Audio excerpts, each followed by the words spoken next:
We haven't got a menu, we've got stew and ale.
Alright, well, let's start by having everyone...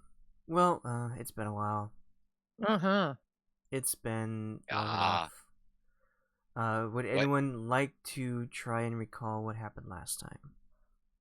Well, we came up to this here tower, and we looked around it, and there was this wagon there that looked interesting. We tried getting into that.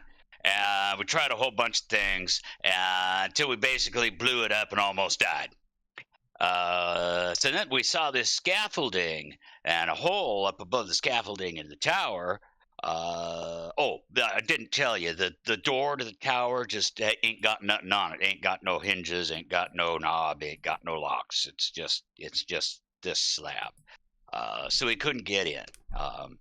Anyway, we tried to climb up that scaffolding and get in that way, and then the scaffolding collapsed, and that almost killed us. So I had the bright idea to take my mason's tools and to try to cut some blocks out of the wall and just make a new entrance. But then there's this dragon came out of nowhere and okay, so we got killed Almost killed again, us. pretty much. Yeah. So basically, we got killed at least, or close to it 3 times, and all we got out of it was this stupid scroll I found on the ground. Doesn't even have a proper spell on it. Here, everybody, take a look. Thank you. Let's all look at it. Well, there were a couple things that weren't mentioned. Hazel went to the ethereal realm for a moment, see if that did anything. Didn't have anything to do with the tower, but she managed to find some glowing figure in the presence of Irina and oh my gosh, why can't I remember his name? Same. Oh yeah. Mr. What's his name? It's a V name. Yeah, So many V names. It's not Valaki. Valasi. No. Vasily. Not to be confused with the Vastani or the other V Or words. In this. Valaki. Or Valaki, Victory. Ahsoka, Victor. Vampire. And then you also really wanted to figure out what was going on and look for clues regarding this tower that doesn't seem to want you inside, though you've been told many times to go inside. So we ended by Oz, Hume, and Fenn, along with Irina and Vasily, we're going to scout around the lake and look for clues based on what is going on and how to find anything with this lake or tower or whatever. And then Hazel was going to stay by the nice fire that you made and stay warm with the horses and the wine that you were traveling along with. So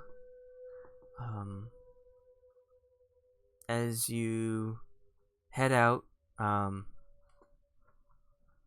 5 individuals start roaming around the lake.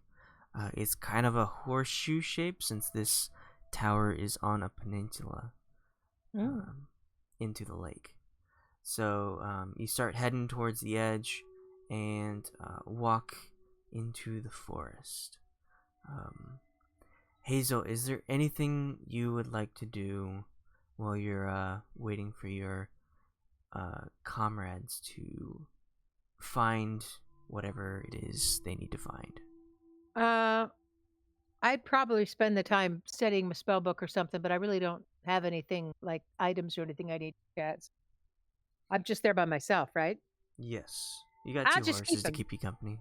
I'll keep a good watch out, make sure I don't get attacked. Okay, I'll have you make just a general perception. Okay.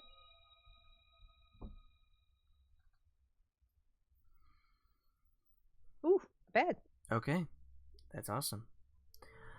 So the fire of the wagon continues to burn. You probably discern it was a chemical fire, so it's gonna last a while. And the horses, though spooked by the explosion, are now calm and just waiting for whatever orders they have.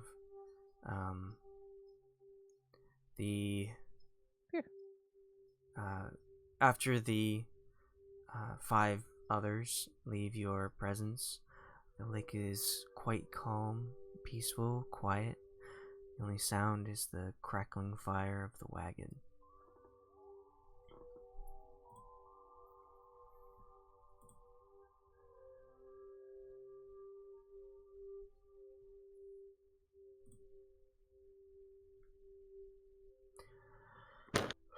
All right, and then we will switch to the forest travelers.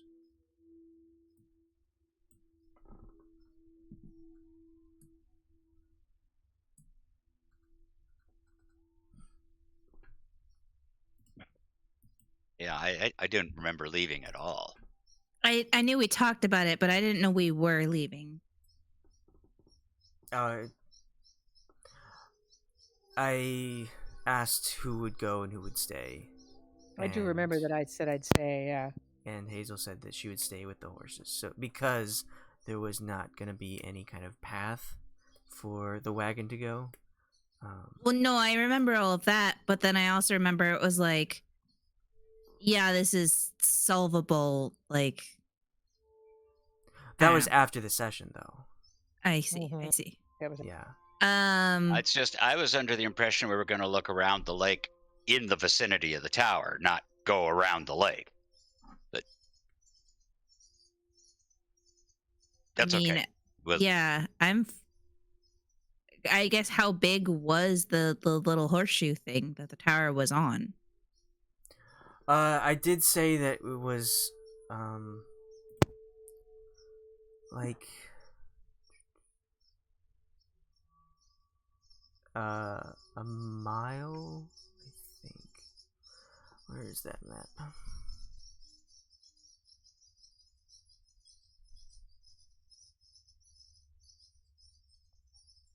Well, regardless, where are we now?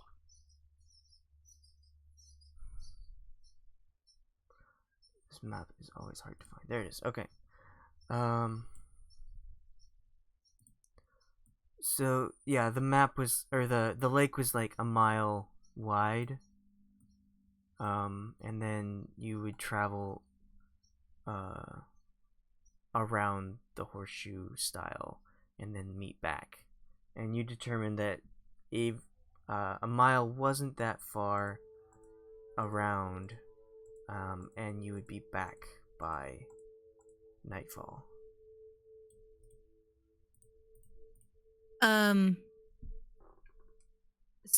So to put it in picture, like, that's the tower, right? Is it kind of like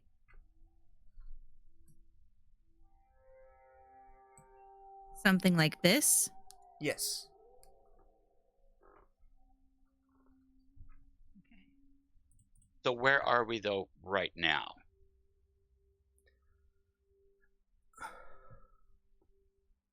Like, how far have we gone into the forest? Or around, I guess, on our path or whatever.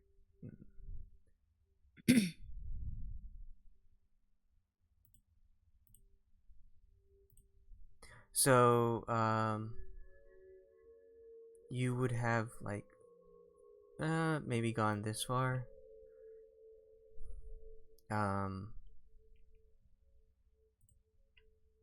So the tower is always in sight. Like, as long as you stay close to the lake, the forest on the opposite end will just be on one side, the lake on the other.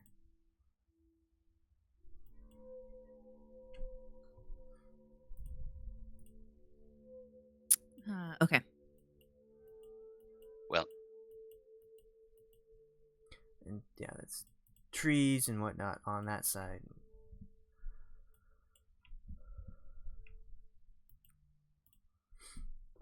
Is there any sign of like people walking around this lake? Well, there's you walking around this lake.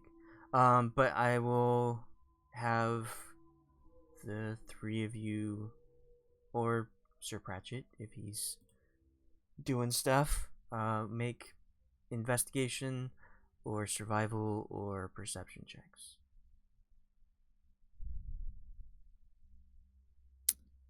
Well, Pratchett would probably be doing perception.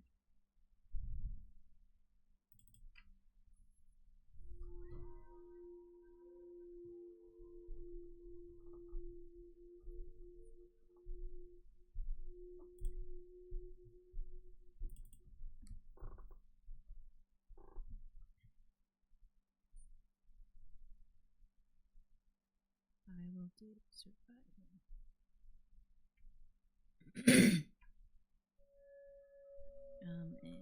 perception is wisdom. Yeah. So that's Pratchett. Nice. All right.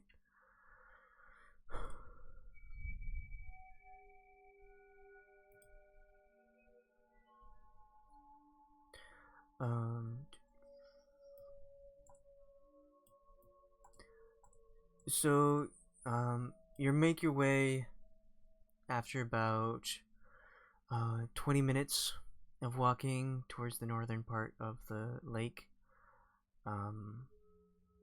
You're looking around for any kind of clue to this area in general.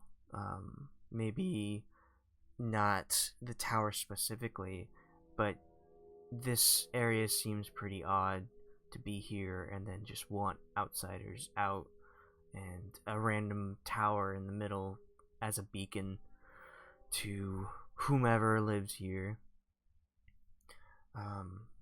Also with a ton of magic that is surrounding it and preventing others from casting magic, because several kind of crazy things happened when you cast magic around it.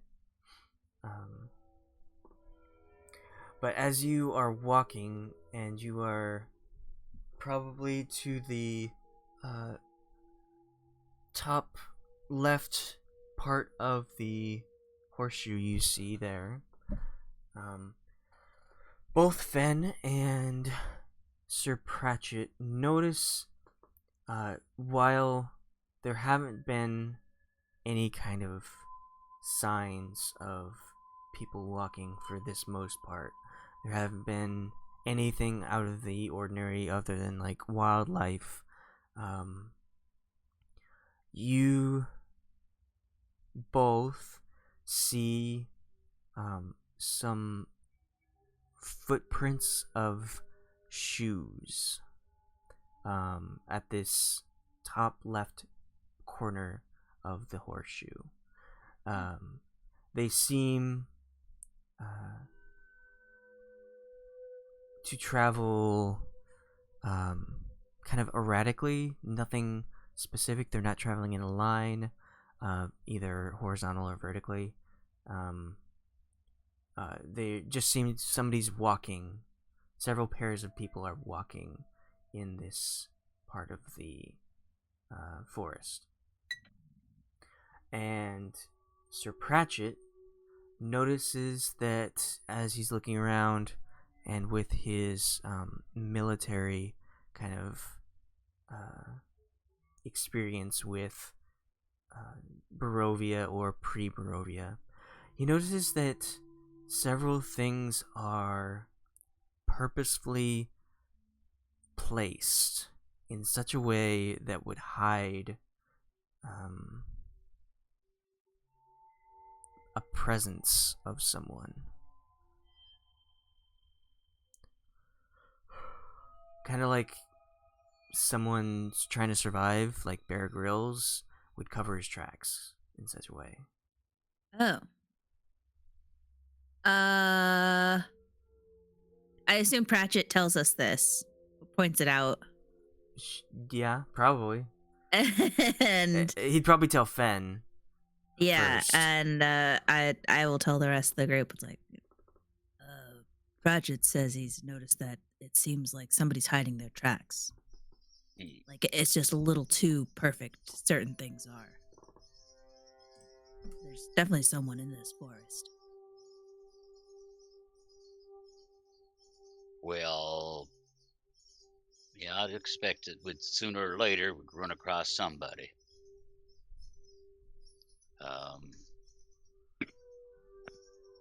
Well, I don't know. What Do you direction think we are should take any particular precautions? Or I mean, yeah, be on do we guard. just go? I'm just not feeling my best right now. I don't think the bleeding's quite stopped yet. Yeah, I'm not feeling great either. Pratchett, which way do you think this individual is headed? Like the way we came from, or is he headed further into the woods?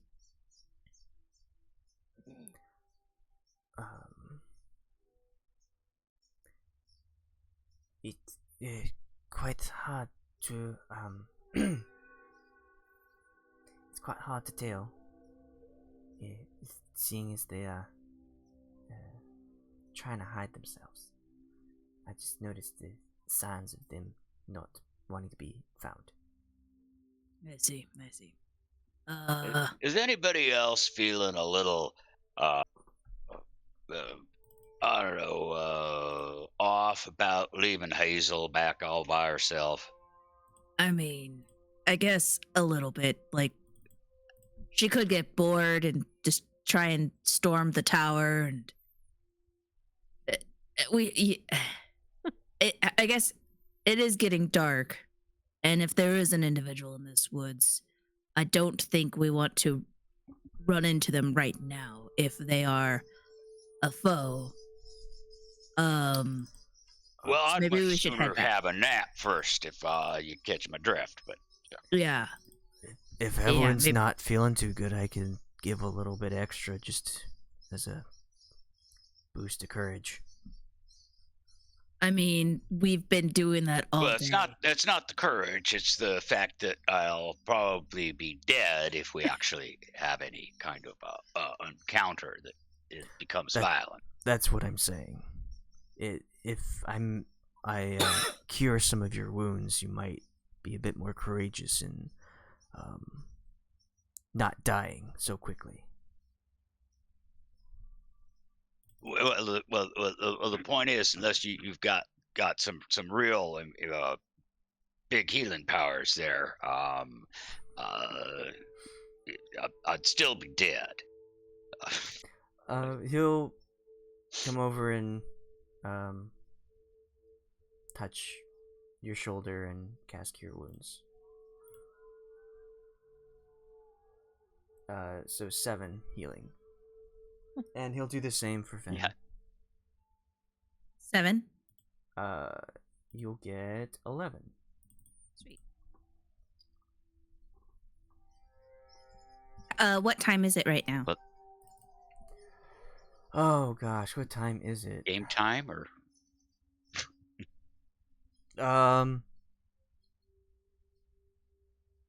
It's been quite a bit of a day, but I'd say it's like early evening, late afternoon. Like, is the daylight still up?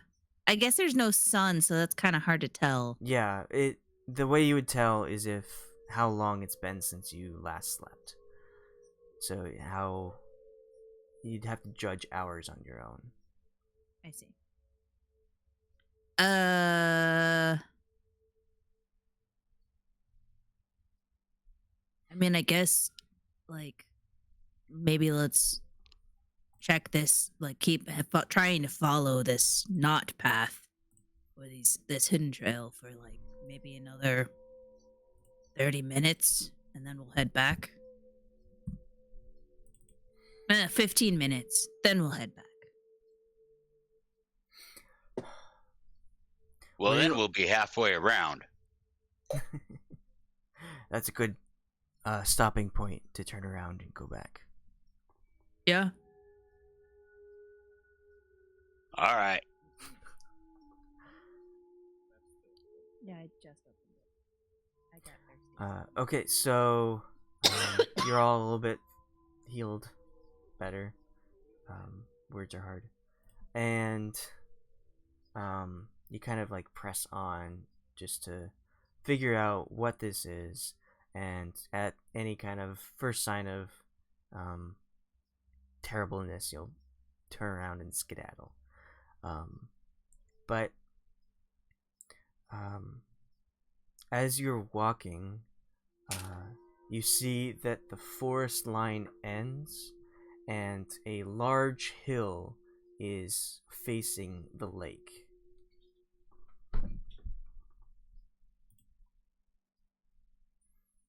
So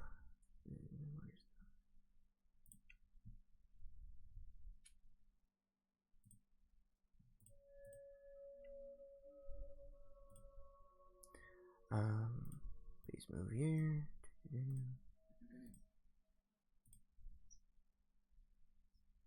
So it's like this, and then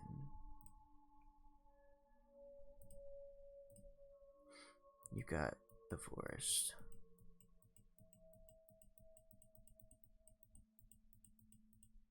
And more forest.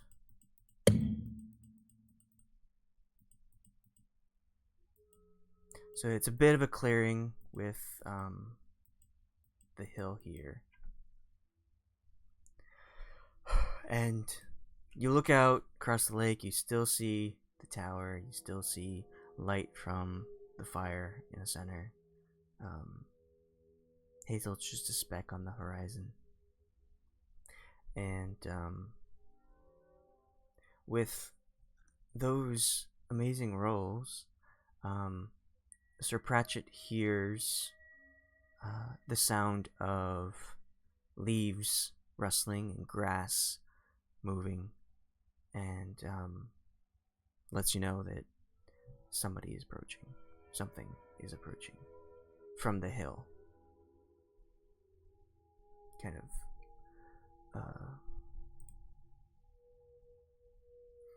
from here.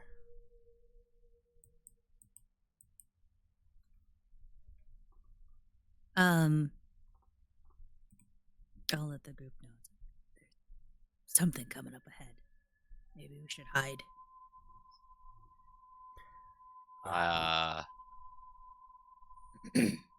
We can certainly do our best to do.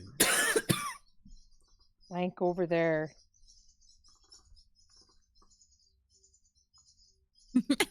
Fenn is gonna try and hide. Okay. Whoever is trying to hide, roll stealth. And if you're wearing Stealth, that's what it medium or needs heavy to- armor, right. you have a disadvantage.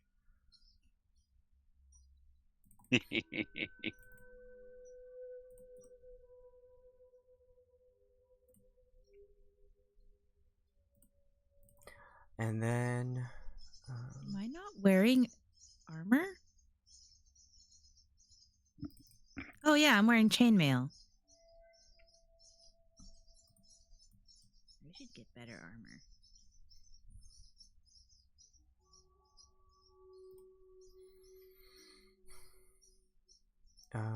and then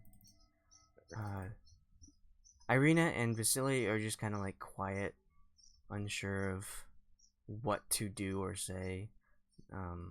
Vasily's a city person, so he's not really in his element. And Irina is just trying to figure out where she's gonna be, because it seems like the tower isn't safe unless you get inside. So she's just hanging around, and they both will do stealth rolls as well. 15 and a 7. Alright. So Vasily follows lead and gets behind a tree, and Irina just sort of crouches down and waits with her rapier out. Fenn will ready his sword, but he won't activate it. I think I'm gonna assume that it has been activated, and he's gonna quickly extinguish it. Okay. I think when you sheath it, it goes out. Okay. I know So- I carry it around for light, for a light Yes. source for humans. So I don't think you have. Oh, you do have 2. I did have humans. Yes, that's right. There's humans around doing human stuff, well, like that was me. dying. It Well, would no, be. the Vasily and Oh, that's right. Irina. Yeah, Irina almost died. Humans, they're good at that. But it is dim light. It's not darkness yet. So you can see. It's just difficult. Yeah, but I'll extinguish it, but just have it ready. And Okay. Pratchett will have oh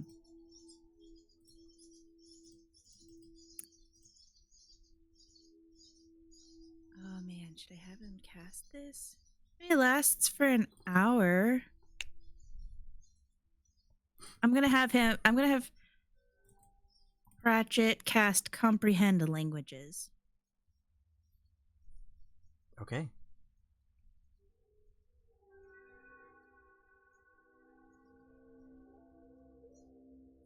It says it lasts for an hour, so he'll be able to. If there's any kind of thingy. All right. So, you all ready yourself as you hear somebody approach through the grass, the brush, and through the forest. You see 4 humans walking.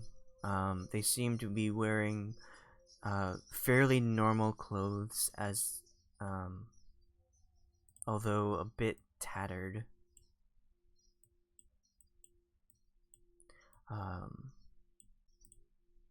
Kind of like peasant clothing. And they are all carrying 1 spear each and 1 light crossbow on their back.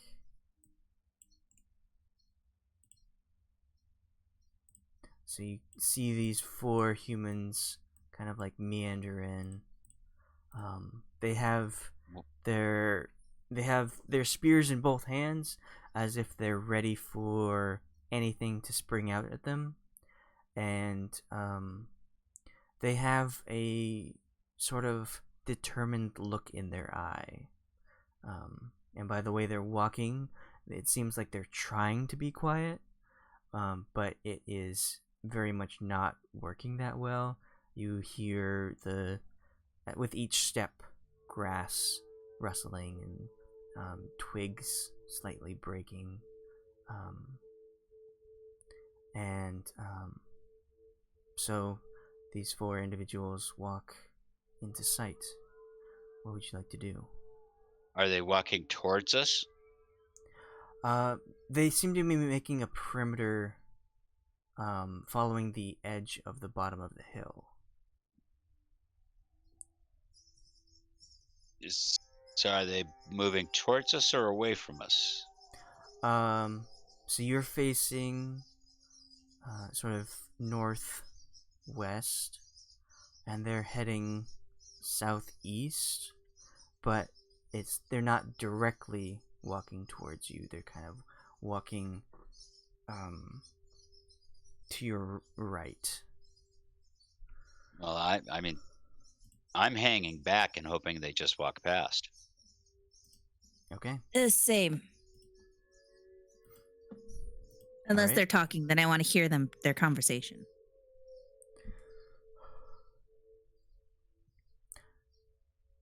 Okay, so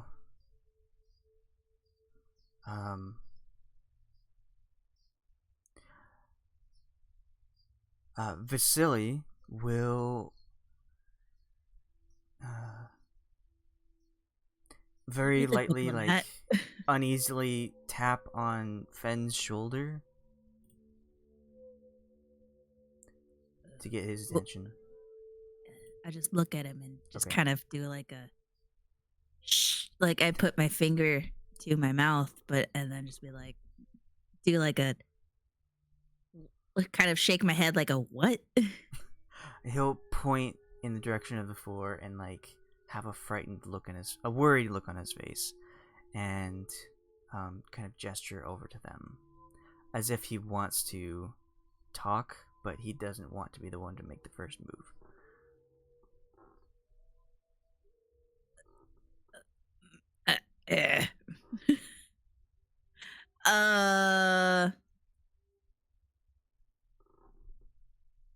Man, I don't want to make the first move either. I'm just gonna like gesture to the group.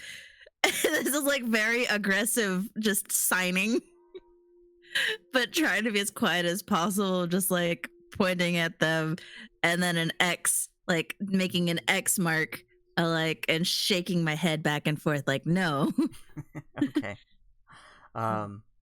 So the 4 and then I just like point at him and like do like a point my fingers to the ground, like get down. The 4 individuals make their way away from you. So they walk past you about 20 feet. And then it looks as if they kind of like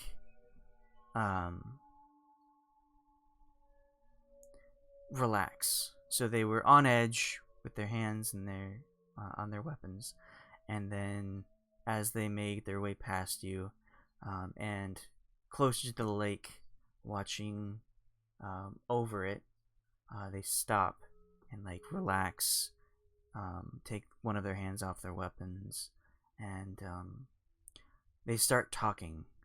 And so it's kind of, they're 20 feet away and it's not that loud, so you can hear mumbling, but you can't discern what is being said.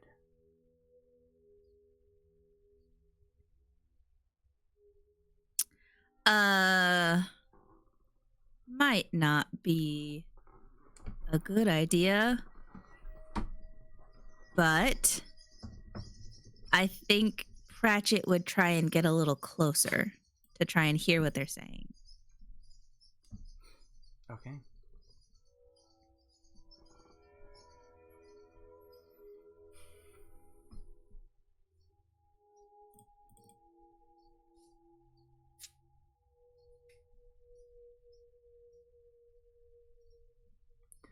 Alright, so how close does Pratchett want to get? I would say, so you said there was 20 feet distance? Yes. So he'd probably try and clear it by like 5 feet. Okay. I think be 15 feet within range is, so he could kind of hear what they're saying. Alright, so you can hear one of the male figures start to, or not say, but continue on.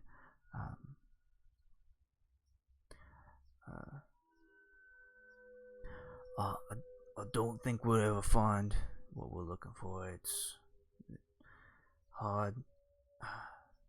Someone's out here. It's dangerous. We can't be out here all night.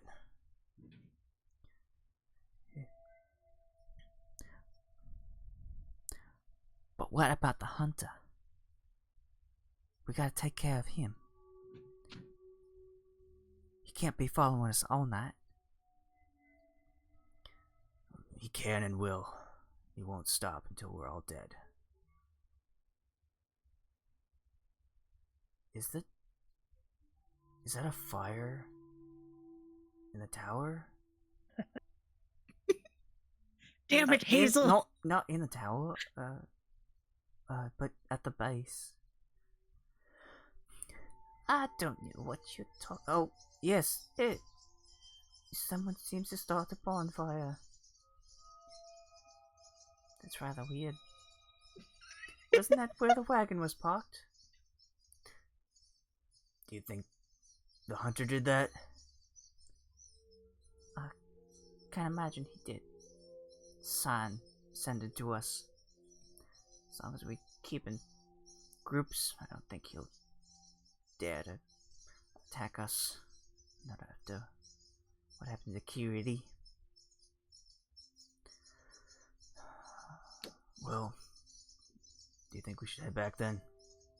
Or is that fire worth putting out?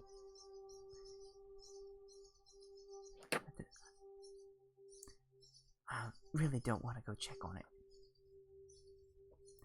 Let's just go. Alright. And they will turn back to the direction of where they came, so past the group, Right. and start walking. Yeah, as soon as they start to move, like Pratchett just kind of tries to crouch as low to the ground as possible, so he can't be seen in any sense. And then he'll kind of come back and tell us what he heard. Oh, okay, so hold on. They don't okay. pass you. So Pratchett gets down low. The four turn back, start walking the way they came. around the hill, and once they get to like 10 feet from Pratchett, the woman says, "Do you smell that? It smells like death." And then the others like start looking around and sniffing the air as well.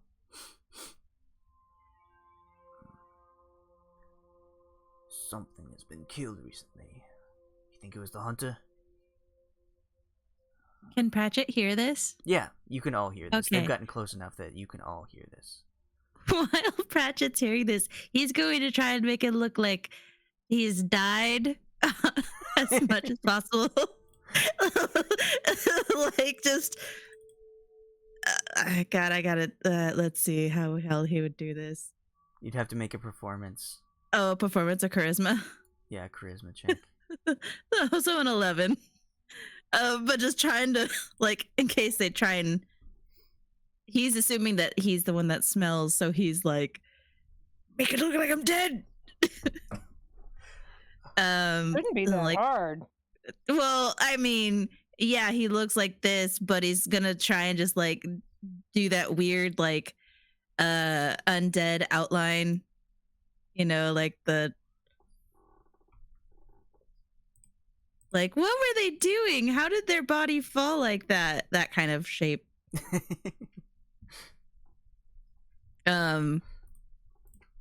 As I'm assuming he's the closest to all of them, but Yes. yeah. So he's like, I said 10 feet, so that'd be 15 feet from all y'all. Mhm. And after they say this, they once again, tension high, both hands on their weapons. The one in the back, this is the one that hasn't spoken yet, will put away the spear and take out the crossbow and like aim it into the forest in case he sees anything. And the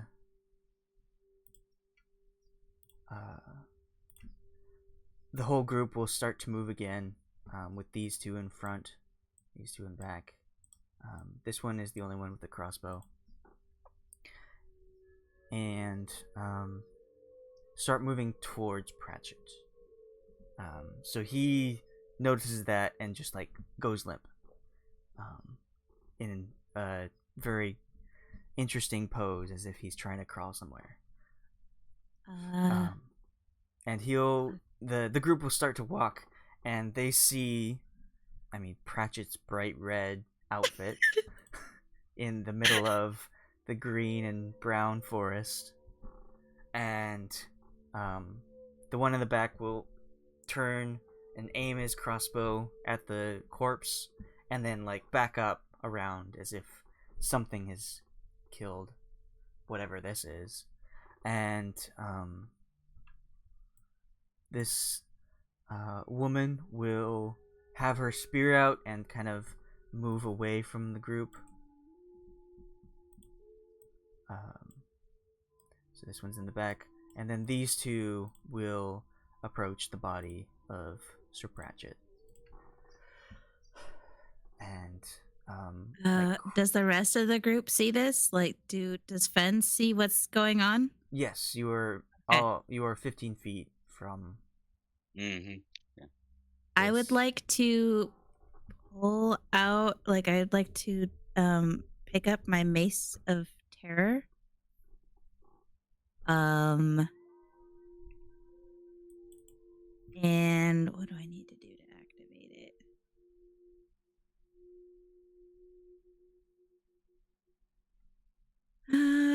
While holding it, you can use an action, expend one charge to release a wave of terror. I want to release a wave of terror from the Mace of Terror. All right. And it says each creature of your choice in a 30-foot radius extending from you must succeed on a DC 15 Wisdom saving throw.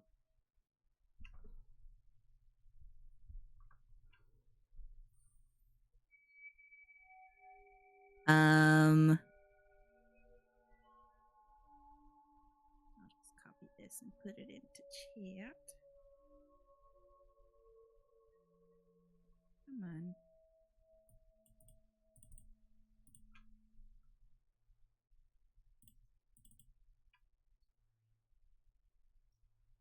So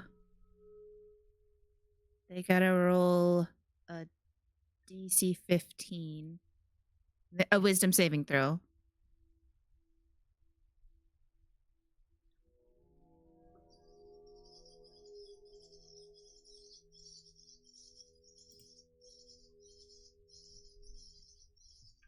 Okay.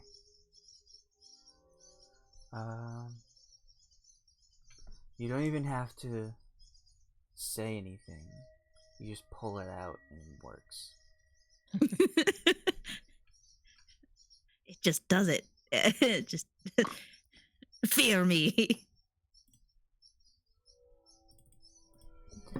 Okay, so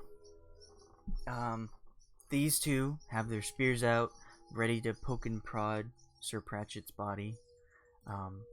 This one is like holding its spear out and at the ready, just whatever shows up. And this guy is got the rear and ready to shoot the hunter if he shows his face. And so in hiding, you unleash the damage of, or the fear radius, and the guy in the back will suddenly like go wide-eyed, and his skin will go flush, just absolutely white, and he'll turn to his friends and just like shoot at the forest because he is scared of something. The bolt will fire at your party, but will go wide. It'll go super wide off into the forest. And then this woman will start to wail and scream and say, the hunter, he's here, and run. They will both run in the opposite direction, and with the bolt that flies past these two, they will get their spears ready, look around, look back to see their frightened companions fleeing, and look back at the body of Sir Pratchett, and like this one will say, "We know you're out there. Show yourself, hunter. Fight!" And then off in the distance, seemingly behind the hill, you will hear the sound of a wolf howl that echoes through the lake. And then the two will like jerk around, looking at anything that moves in this area, but they will stand their ground. Okay. God. Okay, I'm going to call lightning. God. Okay. Which also, when I do a lightning spell, I think it also shoves them away.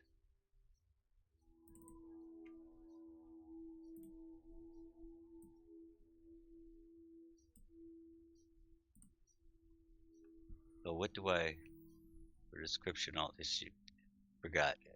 Forgot how to do this. I forgot how to D&D. It's been a while. Yeah.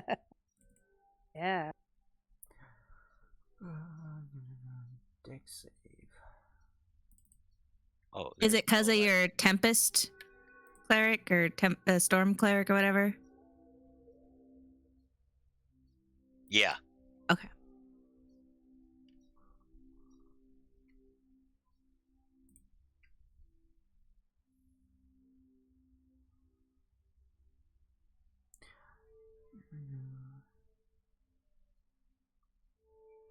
So you I think have it's something called Wrath of the Storm.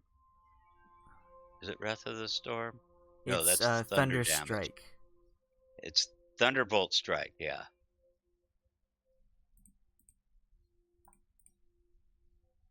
You're right, that's the one. Okay.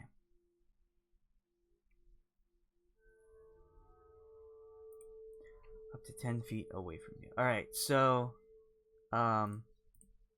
you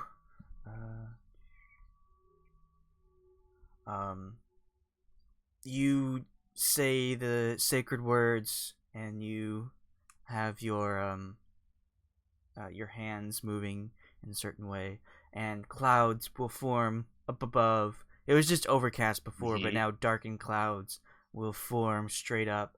The two individuals like look in your direction and then look up as a bolt of lightning strikes both of them, pushing them back 10 feet.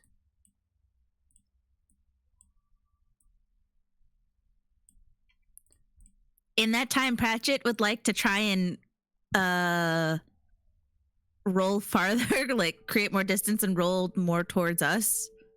Or I guess army crawl towards us. I think.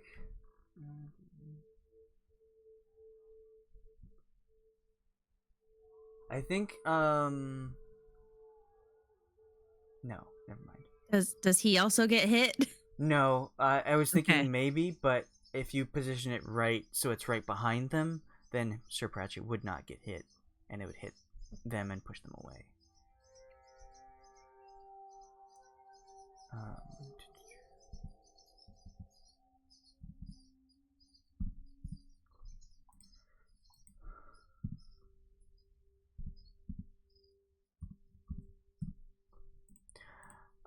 Okay, so is Sir Pratchett, what is he doing? He's gonna try and kind of like low crawl towards us to Okay. try and further the distance. Okay. So they get pushed back, spears in hand, and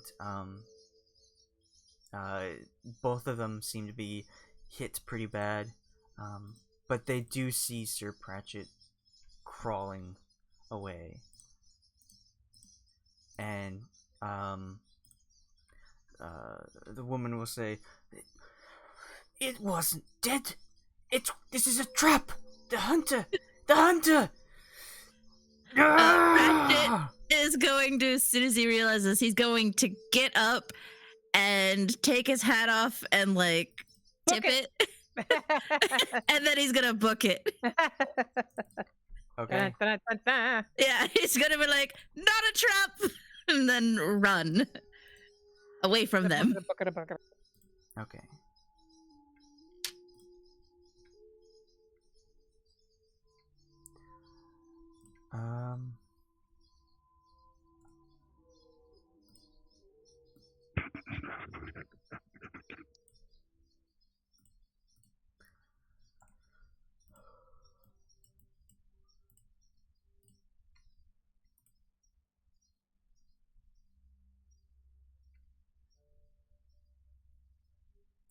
Sorry, one moment.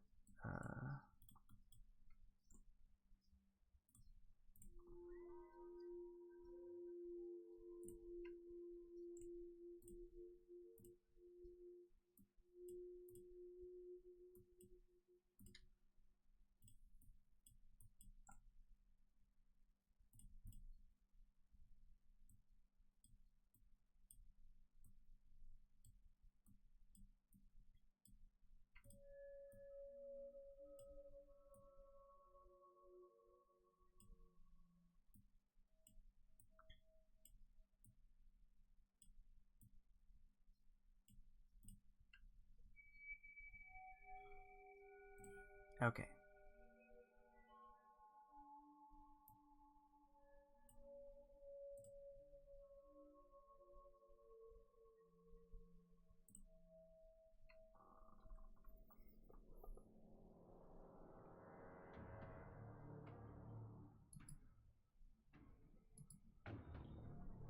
Do we need to roll initiative? Yes.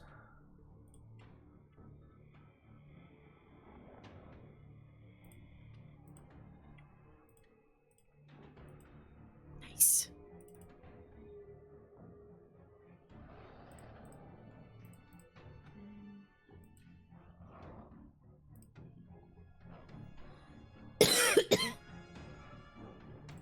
How you doing, Althea? You still got that cold your kids brought home? Yeah, I mean, I'm mostly better. I just still have this cough that I'm coughing up phlegm and stuff. So.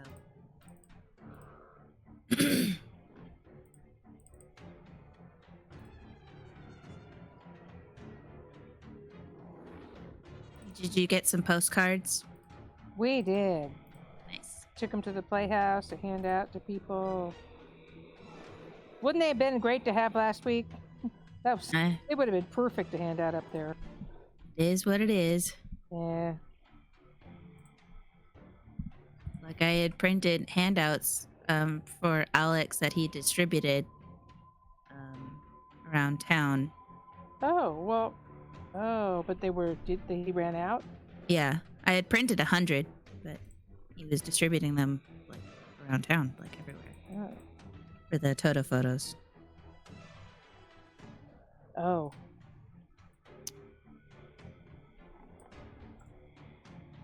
They sure were cute.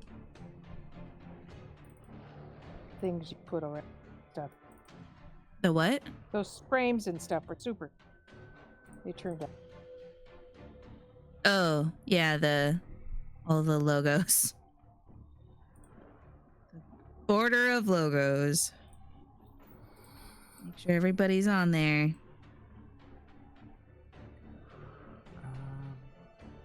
What is Sir Pratchett's dex? Sir Pratchett's dex is 10.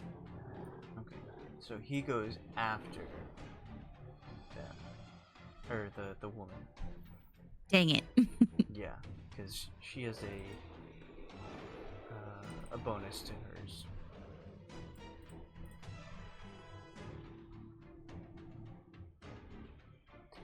Okay, so when they see Sir Pratchett get up and tip his hat, you see that their faces turn from worry and terror to anger, and Yep. just like hatred for being tricked and falling for this trap. So she will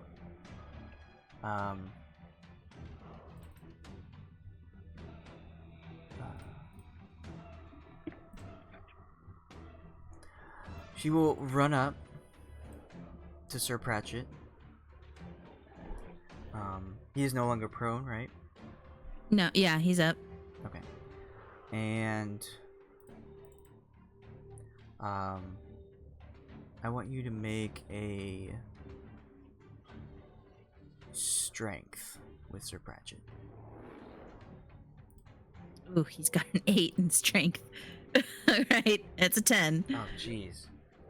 Okay. He's got a -1 to it. Okay. So I guess it's actually a 9? No, wait, because it should calculate that in. Yeah, it does. So she runs up, spear in hand, and kind of like a not she's not trying to stab him or anything or slash at him, but she hits him with the butt of her spear, and he gets knocked to the ground, and with her spear on top of him, he is pinned in place, so he's considered prone and restrained. Okay. And with her spear in his back, she will look up at the direction of where the voice for the conjuring the spell came from.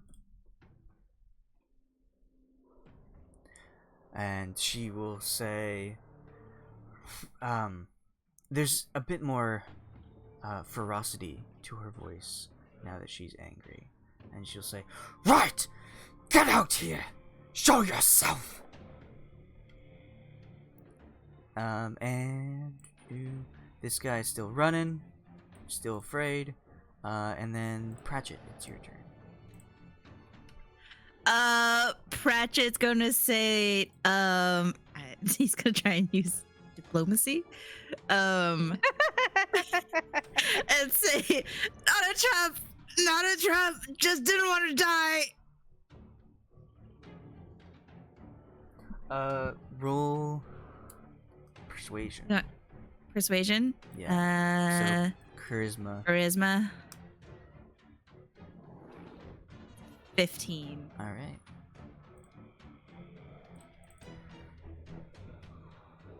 right. So he feels the spear, the wooden spear in his back, and like ease up a little bit, but still like cautious. And she will look down at him. I don't know if he's on his back or on his stomach. He'd probably be like, she hit him with the butt of her spear, and I imagine it was like in the stomach, and even though he doesn't breathe or anything, I'd imagine he like dry heaves and just like, oh, and falls to the ground. Gets the dead air knocked out of him. Yeah. Dust comes out of his mouth. Oh, my dust! Okay. Fenn, it's your turn. So far, everyone is hidden. They just know that you are, or one person is in the direction of the party. I'm going to say to our two NPCs, to Vasily and Irina, stay down, stay hidden. And then I'm gonna look to Human and like, I gotta go save him. They're gonna kill him. And then I still have the mace, still holding it and using it and stuff. I need to make sure for this mace. Let's see, was there anything about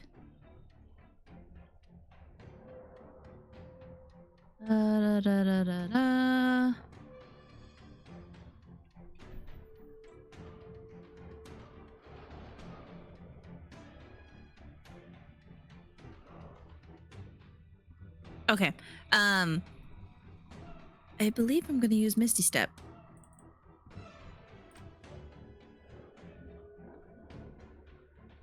To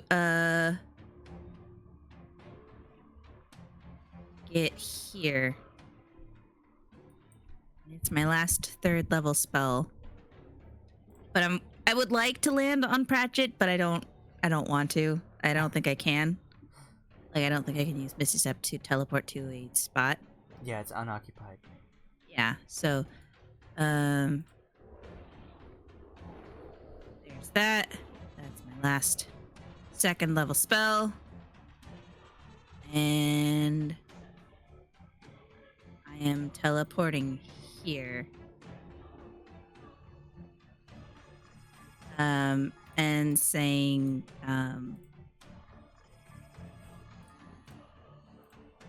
what can I do?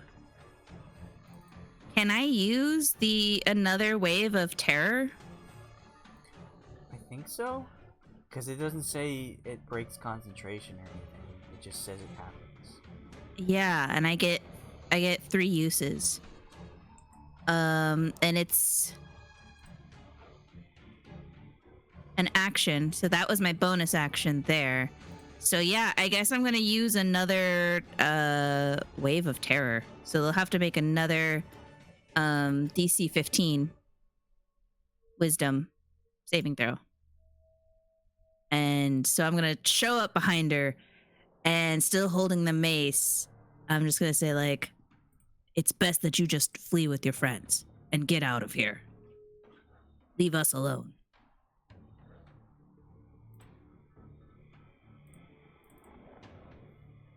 Okay. You use the mace, and as you appear in mist beside her, she turns to you as you speak, and a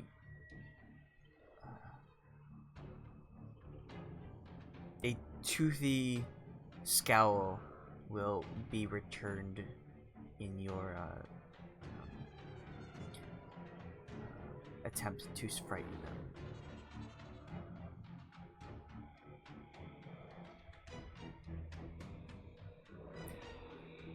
Is there anything else you'd like to do? Nope. Okay. That's kind of it. She will run.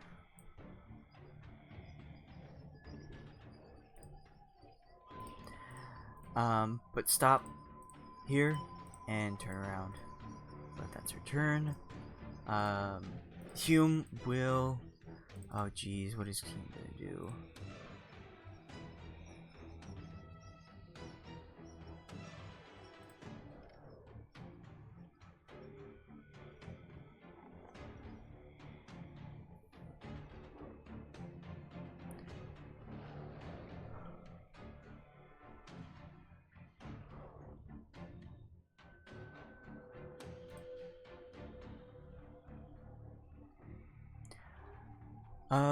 Hume will cast Shield of Faith on Fenn.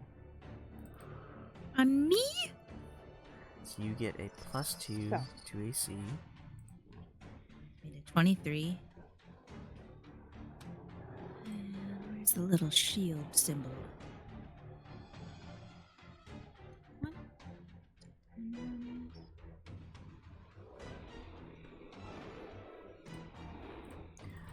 And that's a concentration. So he'll have a dot, and then he will move to ready his shield and have the dodge action.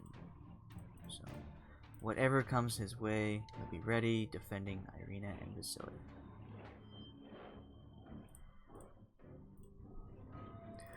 All right.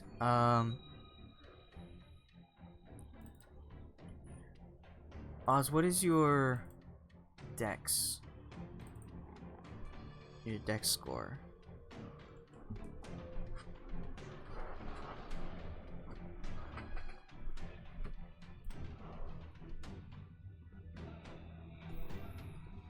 Oz?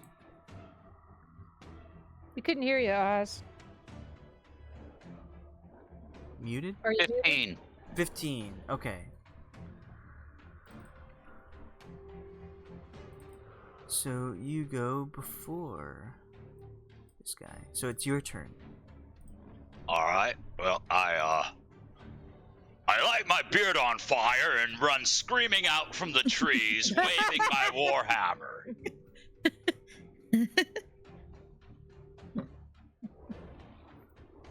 If the mace doesn't get him, that might. Naked. Naked, but his boots are still on. Yeah, That's just- we're not stupid. okay. And then what do I just? All right. I'll just warhammer it.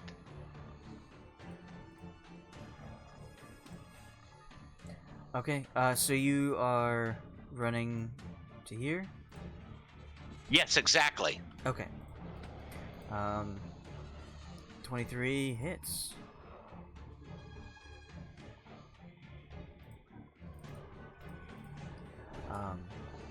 You successfully bludgeon this woman, pinning Sir Pratchett down with a spear. And when you strike her, you hit her because she's kind of facing Fenn because he was the last one to speak to her. So when you strike her, you hit her right shoulder, and it kind of pushes her so she's facing you, and she's not too happy about that.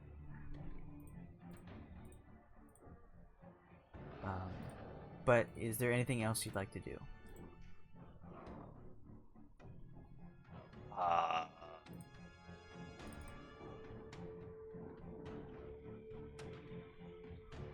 No. Okay. So you also still have your Call Lightning Cloud up. So whenever you want to cast it again, you don't have to cast the spell slot. You just say the words and it will strike again. I think it Really? lasts, Really?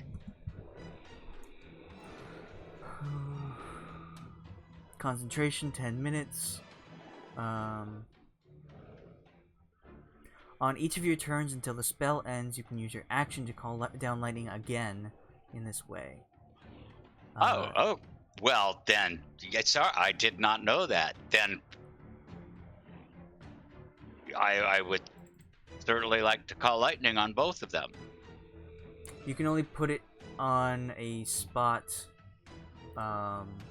within 5 feet. So you if could get one of. Yeah, so if you put it here, you wouldn't hit your friends. If you put it here, you wouldn't hit your friends. But you used your action to... Well, I thought with call lightning, I select who it's going to hit anyway. Yes, but it's everyone within 5 feet of that point. So you can actually call lightning a point on the ground, so it won't hit your allies.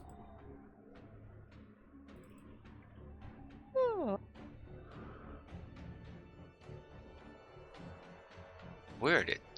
But it's got a 60-foot radius. Yes, so anywhere in that 60-foot radius is fair game for you to strike a certain point. Okay, alright. As an action, so you used your action to use your Warhammer. Okay, good. Okay, so it is this guy's turn, and he will come alongside his companion. And, jeez. Not roll very well. So he will strike out with his spear, but manage to hit the magic of the shield and prevent anything from going through. It is her turn, and she will look at Oz and also roll poorly. What's your AC, Oz? Why does that window keep closing on me?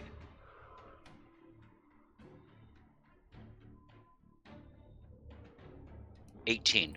Okay. So she manages to strike at you, but you block it with your shield.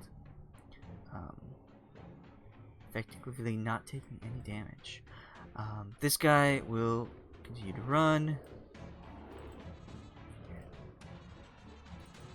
And Sir Pratchett.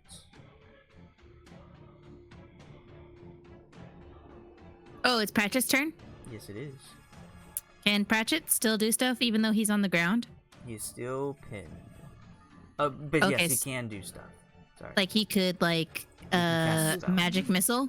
Yes. He'll magic missile. Right? That's the one he wants to do? Yeah, you can do Let me that. make sure of this.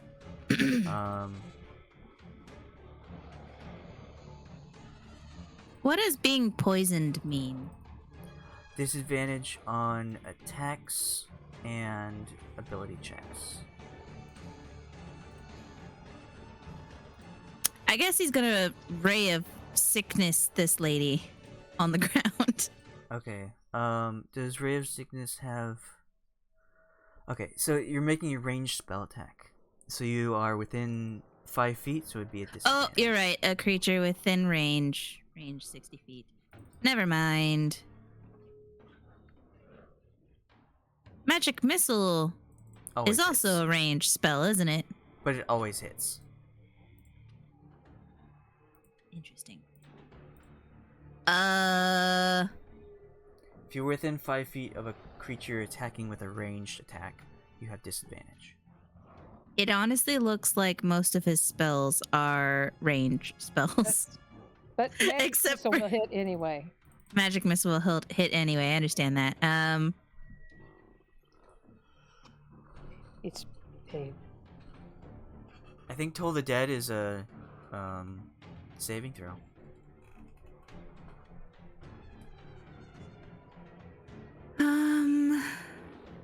It says you point at one creature you can see within range, and the sound of a Dolores bell fills the air around for a moment. 1d8 damage. If the target is missing any of its hit points, it instead takes 1d12 necrotic damage. Has this individual been hit?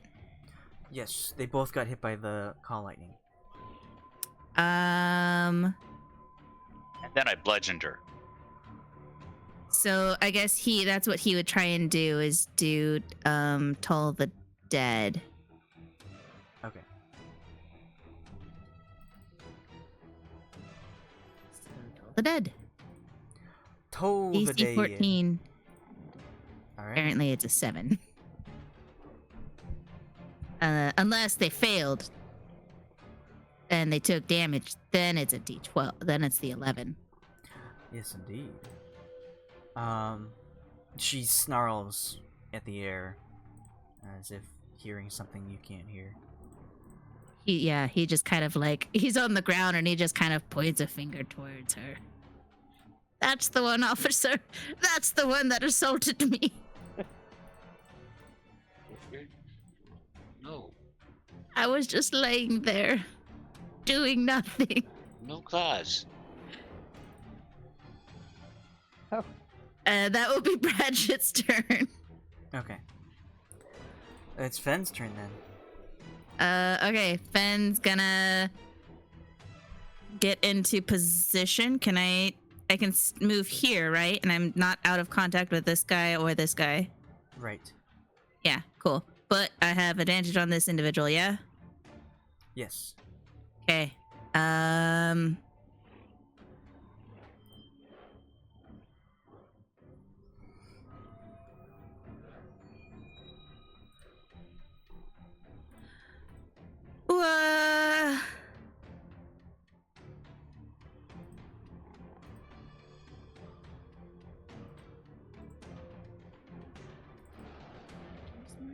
Bane?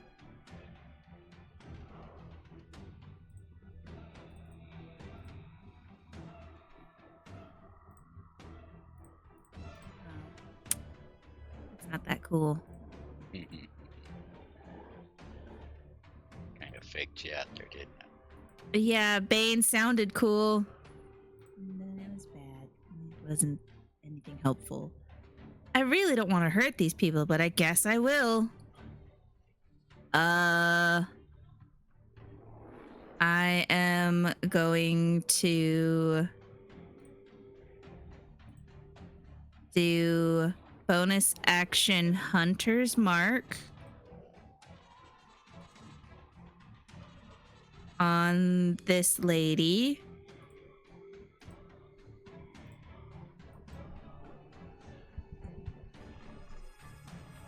One bonus action, you choose a creature you can see within range and mystically mark it as your quarry. I deal an extra 1d6 damage to the target whenever you hit it with a weapon attack, and you have advantage on any wisdom, perception, or wisdom survival checks you make to find it. If the target drops to 0 hit points before this spell ends, I can use a bonus action to subsequent turn of yours to mark a new creature. So it just gives me 1d6 extra damage. And then I'm going to hit her with the mace. Okay. 25 That's a hit. hit. Okay, and then a d6. So 4 bludgeoning plus my 2, so 6. So 9 total. Okay. You bludgeon her in the back. She stumbles forward a little bit and like turns to look at you, but is still facing Oz. Anything else? No. That's it. Okay. Oh wait, I get an extra attack. Oh yeah, you do. So I'll hit again. 25 hit. Yep. And another d6. 8 damage. All right. I wait just for her to look back at me like she's mad at me, but then continues to look at Oz. And then I bop her again. Hey, look at me. Look at me. Okay. This person will regain their wits and just sprint towards you. Boop. Hi. With the fear, do they just get to keep trying to roll against it to break it? Yeah, at the end of their turn. So after they Okay. run away, they can remake the save.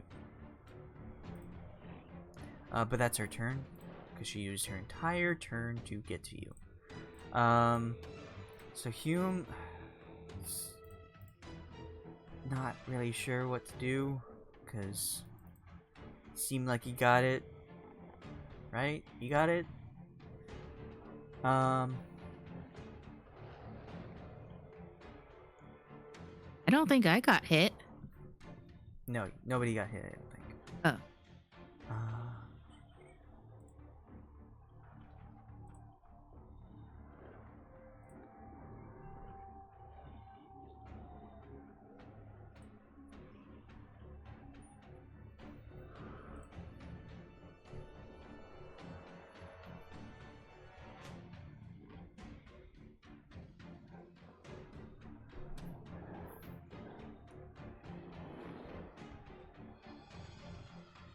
Okay, so going with the whole fear theme, I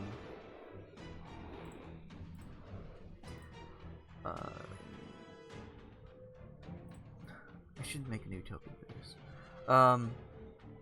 Hume, like, kind of pulls out his flail and gets his shield ready, and then like, I don't think anyone here has seen this yet. Will like start to walk forward, and as he's doing so, these large skeletal dark wings will burst from his back, and he will run up to here, since this is his best possible spot, and strike at the woman.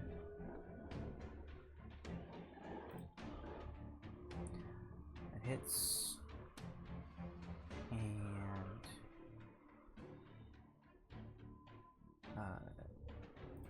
additional damage, and then strike again.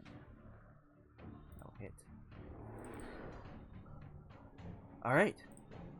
So he runs up, wings out, skeletal wings out, flail at the ready, and he will bludgeon her first time, and then the second time she will use his crusher ability and push her 5 feet this way, just like brute forcing it. Alright, Oz, it is your turn. And she's not dead yet? Nope. Wow. That's insane. I would have been dead with one of those. Okay. All right. Well, we'll do lightning strike. Can I do it like on this guy here? and have it affect both of them? You can put it here, and so you won't hit Fenn. Okay. I'll put it right there. Okay. Because it's everything within 5 feet of this square. So cast the spell and see how much damage it does.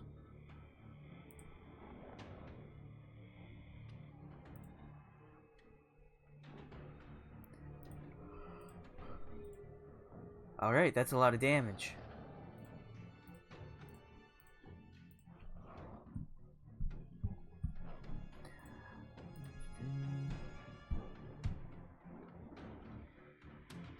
And they both get pushed back 10 feet, you said? Up to 10. So I don't know what that means when it says up to 10. You can do 5 or 10. Would you like to do 5 or 10? Oh, well, 10 if it'll do it. Yes. Yeah.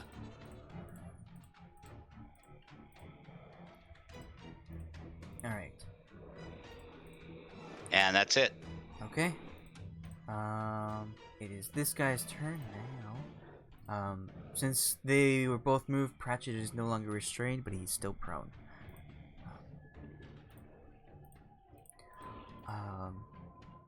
This guy will run around and slash at Fenn.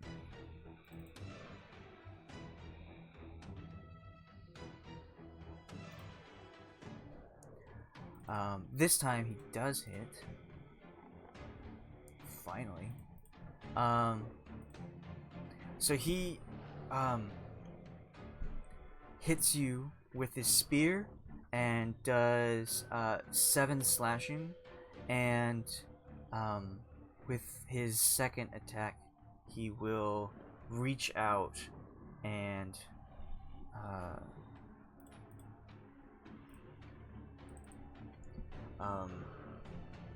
he manages to get past your defenses, and you see that his hands, you did not see this before, but his hands are pretty gnarly.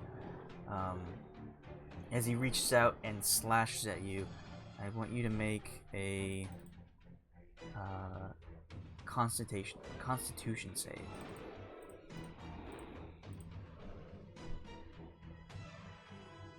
Can I ask for what? Yes. What are you asking for?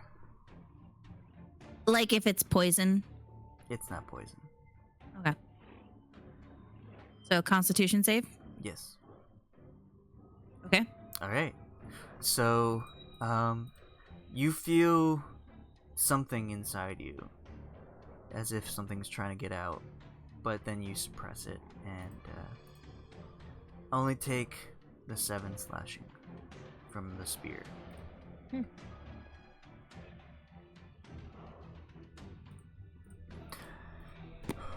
Alright.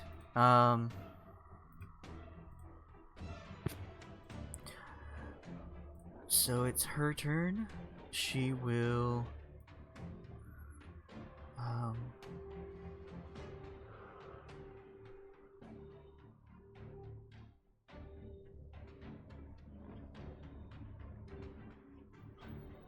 kind of an awkward position. She'll just move to here. She'll keep her distance from the other 3 party members, but she will slash at Fenn as well.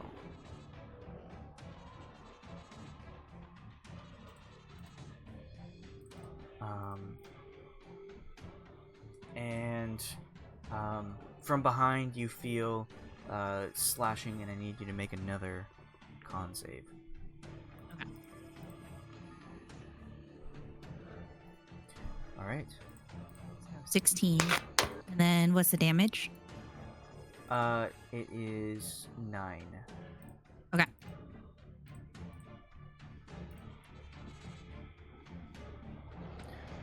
This guy's basically gone. He's not there. Okay, Sir Pratchett. Does it take an action to get up It takes half his movement. Oh, okay. He'll get up. Brush himself off. Give him the middle finger. And he will now. I think they're far enough away, right? He can do Ray of Sickness. Yep.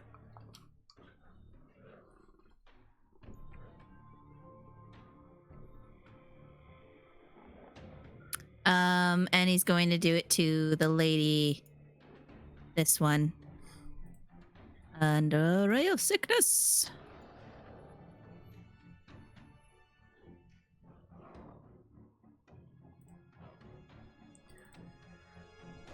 Okay, what They gotta does- make a Constitution saving throw. Okay. She failed. Okay. So on a failed save, it is also poisoned until the end of their next turn, or my next turn. It says the end of your next turn. I assume it's my next turn. This is the caster's turn, yes. Yeah. And it was the 11 poison damage. Yes. And then that 18 plus 1. Wait, he shouldn't have bless. I don't know why he has bless on him. How do I turn that off? How do I turn bless off?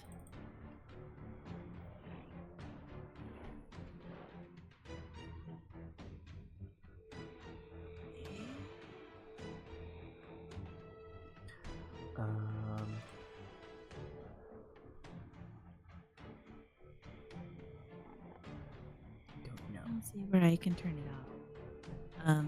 But anyways, Okay. it is the 18 is the first damage, and then failed save, so then an extra 11. If I'm understanding this right. So you hit it with the 18, and so it takes 11 poison, and then it has to make the con save, or else it is poisoned. So you hit it, and it failed the con save. Okay. So she's on.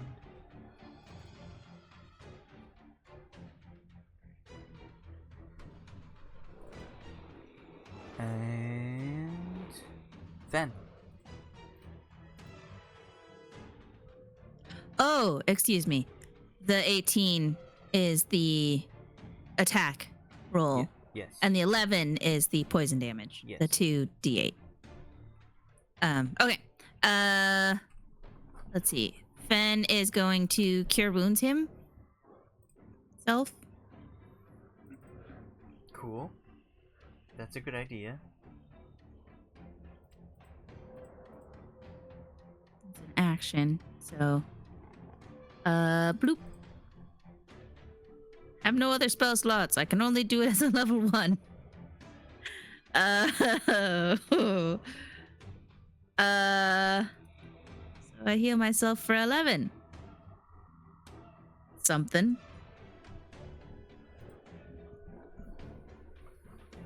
And I don't have any bonus action, anything to do. So that is it. Alright. Well, it is this one's turn. She hasn't had much action lately. But she will strike it Fenn. But not do very well. Hume will run up and strike at her. Yes. Hit. Smashing. Another hit. And smashes away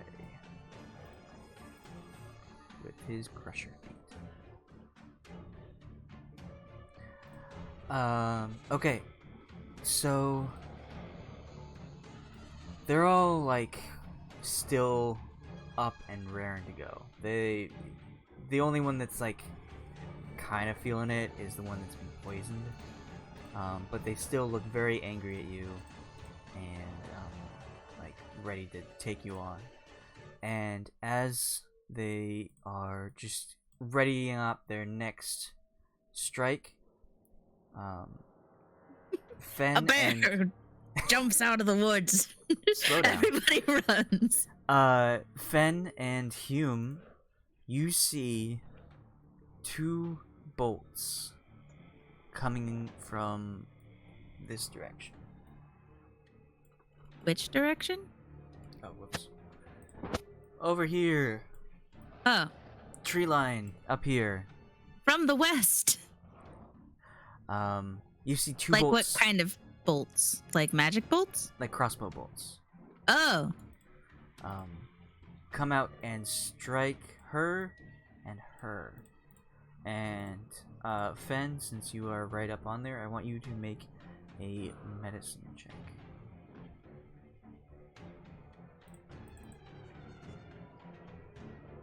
$11. Okay. So you're kind of distracted by suddenly some new challenger approaches and just strikes both of the people fighting you. And from your position, when they get struck, you hear like a very faint sizzle coming from the 2 of them.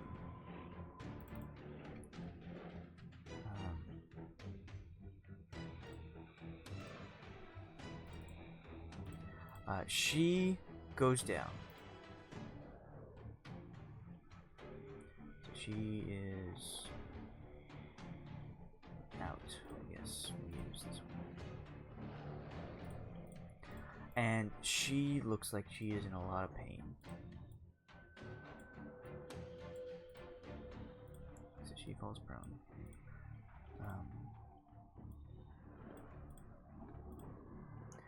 Alright. Oz. Oh, well, it looks like I can do Call Lightning in a way that'll hit all 3 of those. Yes, you can. Oh, yeah.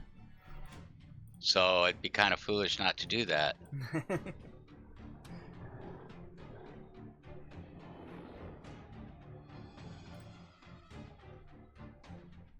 Alright. And do you push them away as well?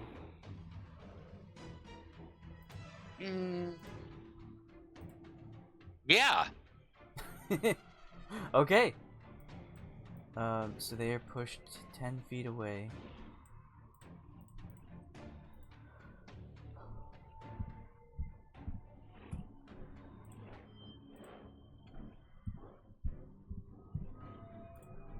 And that's my turn.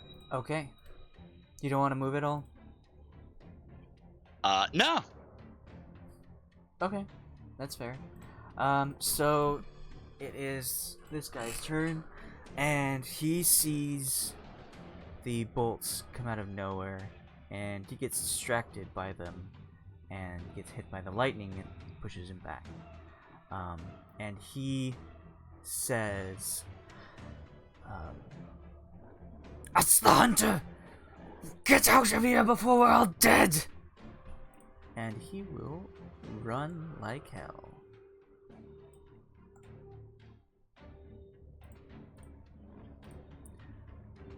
Okay, and it's her turn. It's Sir Pratchett's turn. Pratchett's gonna start running. What's his speed again? 30. Okay. Yeah, he's just gonna be-doo. This looks like an exit, or Exit, sage left. yeah, that's what Pratchett's gonna do. Okay. Well, you've only moved 30 feet. Would you like to do anything else? I guess move another 30 feet. Okay. There's the He edge of the is map. no longer in battle. Fenn, it is your turn. I am going to cure wounds myself some more. You still have spell slots? I only have first level spell slots. And I could animate dead and raise dead. That's more than Hume has. And I heal myself for another 11. Okay. And then I run. I say to Hume, like, we should also get out of here. Alright, if you're feeling it. I don't know, like, maybe we should stick around and see what this hunter's up to. Alright, that's the end of my turn. I'll just get to, like, here. Okay. Well, she will bolt out of there.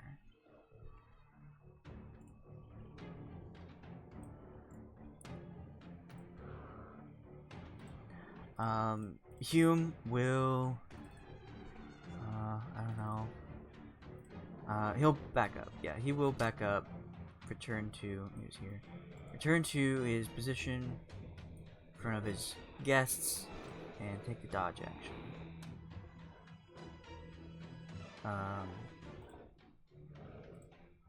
And as you're all like wondering what's gonna happen, an individual emerges from the trees.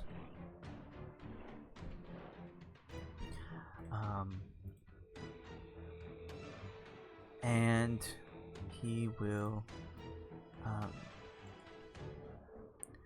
run to... He'll go down the hill, running to here, and he will stop and like look at the party, and Fenn, you're staring at him, and Oz as well. You guys kind of like looking at this new stranger. It's awkward all around, I'm sure. Well, he It looks, will... isn't that the carriage driver? Yes. Yeah.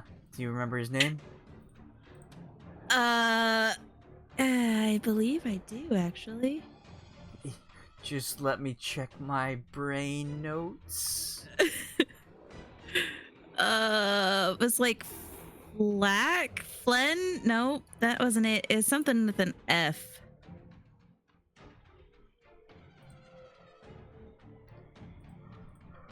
Well, maybe you'll talk to him and ask him his name again. Yeah.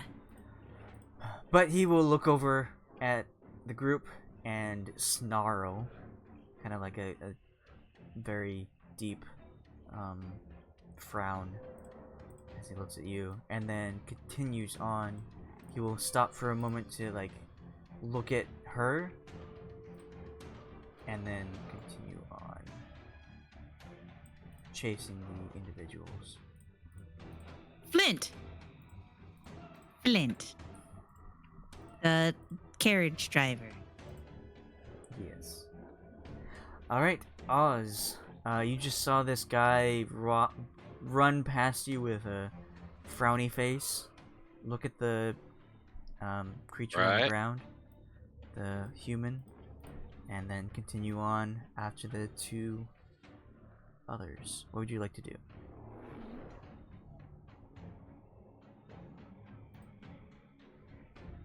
Huh. Well, it looks like if I think this is a good opportunity to begin our return to the tower. I didn't want to be in combat anyway. So I move however many feet I can move. Okay. So if nobody wants to take any more like official actions, the stranger will run off back into the forest, and that will end combat. No, I'm not stopping him. So this lady's still there? Yes. I'm not gonna approach, but I'm just gonna yell towards her. It's like, who the hell was that? Oh, she's unconscious. Oh, then I'll go and deliver medical aid, I guess. Okay. Like, is she bleeding out or anything? Quite possibly. You can make a medicine check.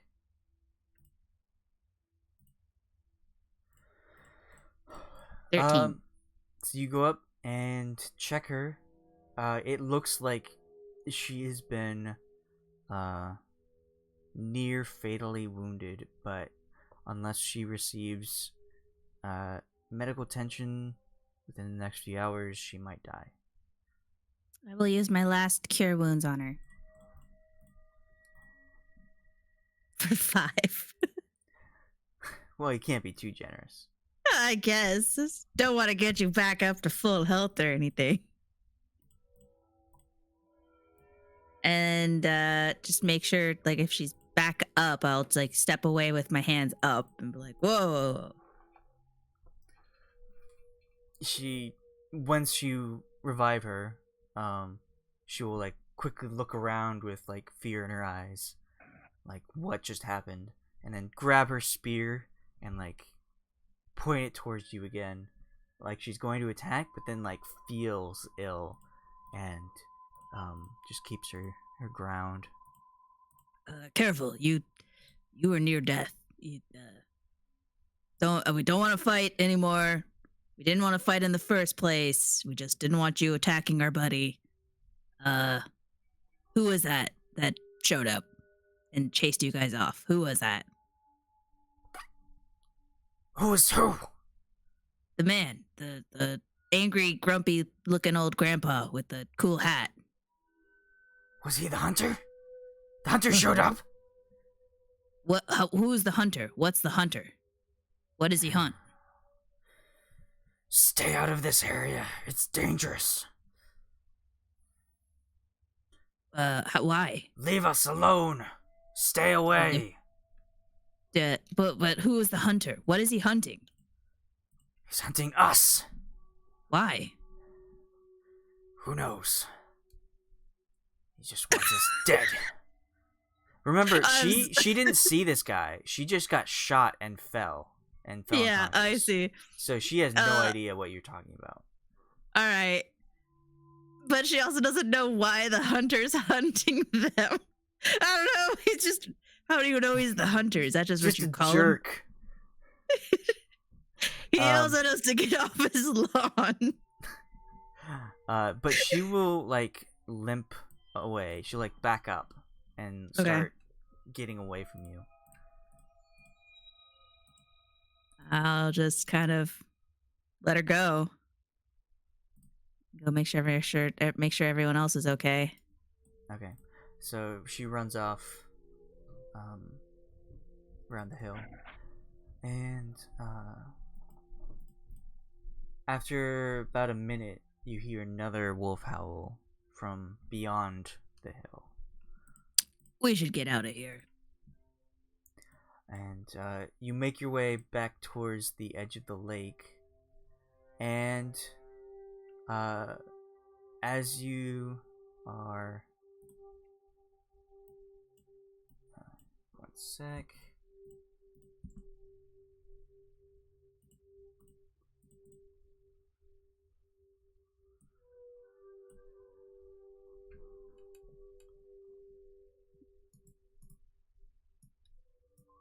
As you walk back and view the front, you see a different sight.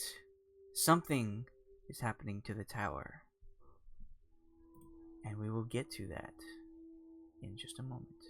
As we go back to Hazel. Huh? What? Hello. I'm alive? What? What? Anyways, I solved the puzzle and I'm in the tower. I'm in the tower now. Where are you? She's All like right. just watching the fire burn. Yeah. So Hazel, you're just like chilling with the horses. Yeah. I'll find the horse pictures.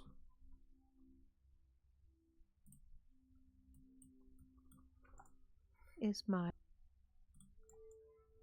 minimize because all I could see was blackness. Couldn't I guess because Oh, my thing wasn't on the map, so my I bad. couldn't Yeah, see anything going on. you could. Tried to minimize the window and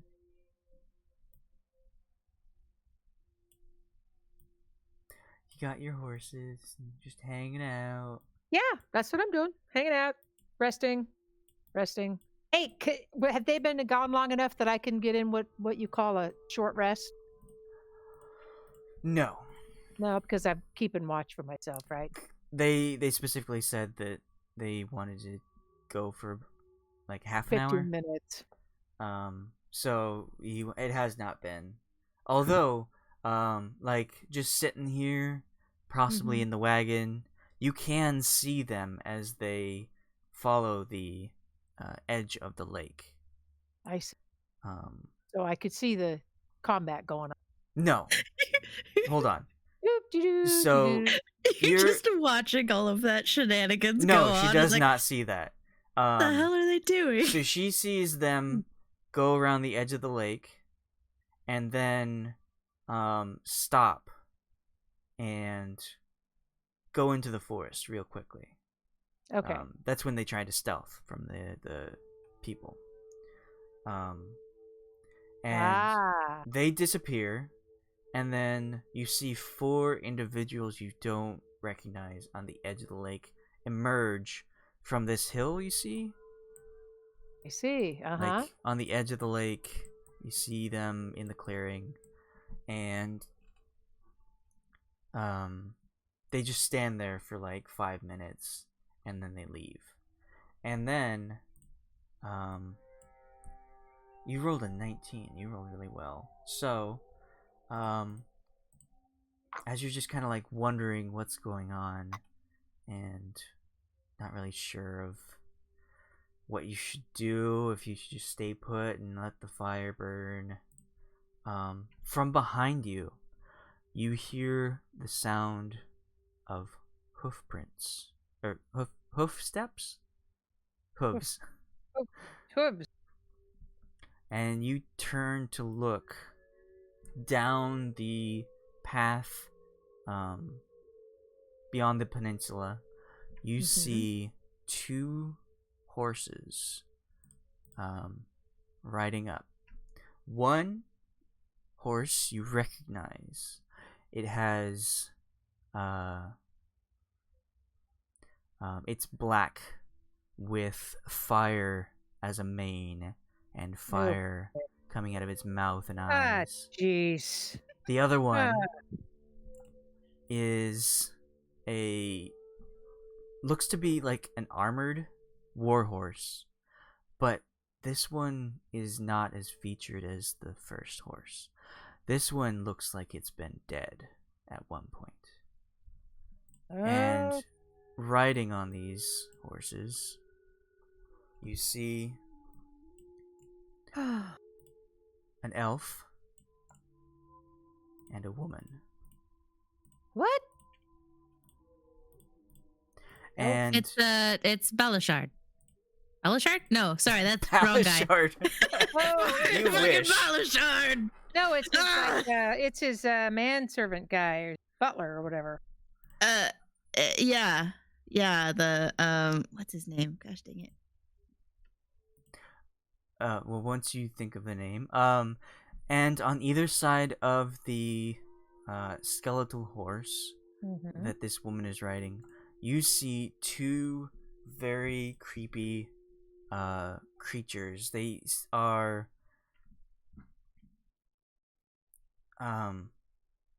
they're humans, but they are crawling as if they are quadrupedal, and Gross. they are flanking the woman. But they're just like having a stroll, walking up the peninsula towards you and your horses. All right, I'm just gonna stay there. Where are you? Are you in the wagon? Are you next to the fire or next I to was the next to tower? the fire. I was next to the fire. Okay. You probably led the horses next to the fire as well. Yeah.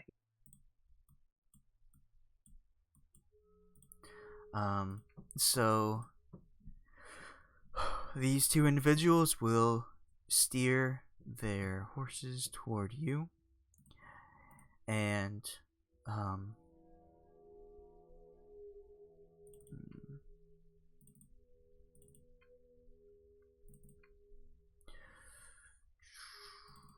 Hazel, you do understand.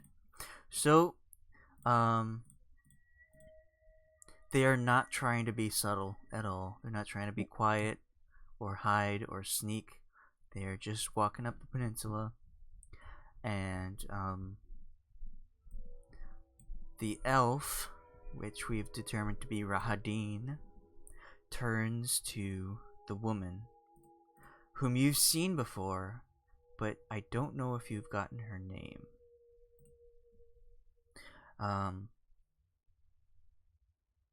And he says, not in common, he says in Elvish, which you speak, to the woman.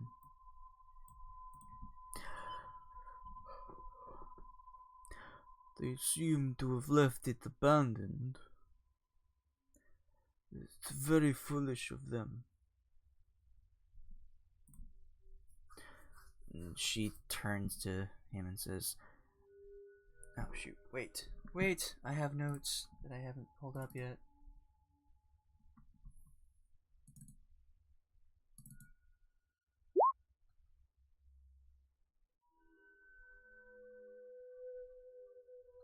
Do you remember anything about Valenta? Valenta? Fenn? That's who the lady is. Oh, okay. I was just looking up the names of all the different wives. Yeah, so Rahadin is the elf, and Yeah. this is Volenta, Strahd's wife. Okay. Do you know anything about Valenta? I don't think so. Do I have it in my notes?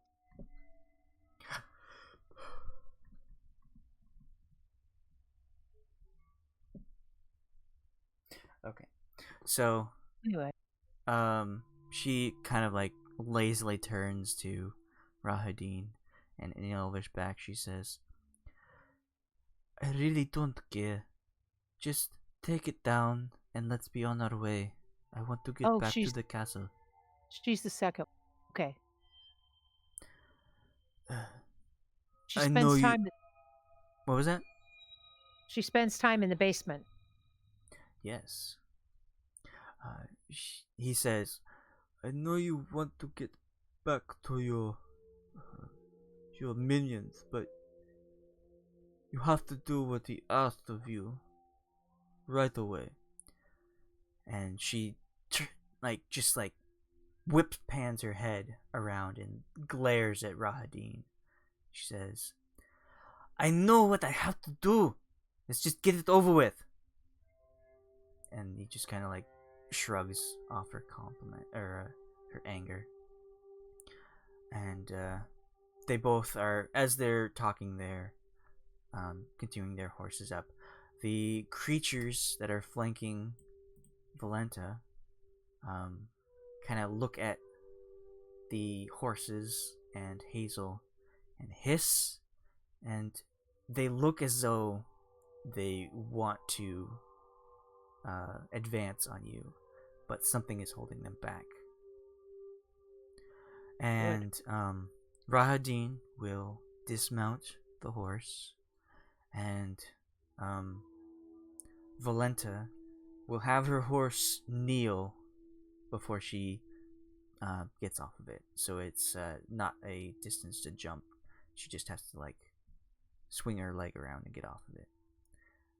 And then the horse will get back up, and I don't know if it has a term where horses like bob their heads really quickly. But just dead horse things. And Valenta will kind of walk closer to Hazel and like look at her. Though she's wearing a mask, you can see her eyes are glaring daggers at you. And she's just staring you down. And then she lazily looks back at the tower and like flicks her hand, and the two creatures that are flanking her dash towards the tower. And Hazel, would you like to... Are you doing anything, or are you just watching? I am quietly watching, because I am powerless to stop anything. She's being a very good girl. I'm just sitting there looking back at her, looking at... Yeah, just doop-to-doo. Yes. Looking at her, looking at you, looking at her. Yeah, that's Trying to look as non-threatening as possible. Yes. I'm just a sweet old lady. No need to pay me any mind. I found this fire, and I'm keeping myself warm. Yeah.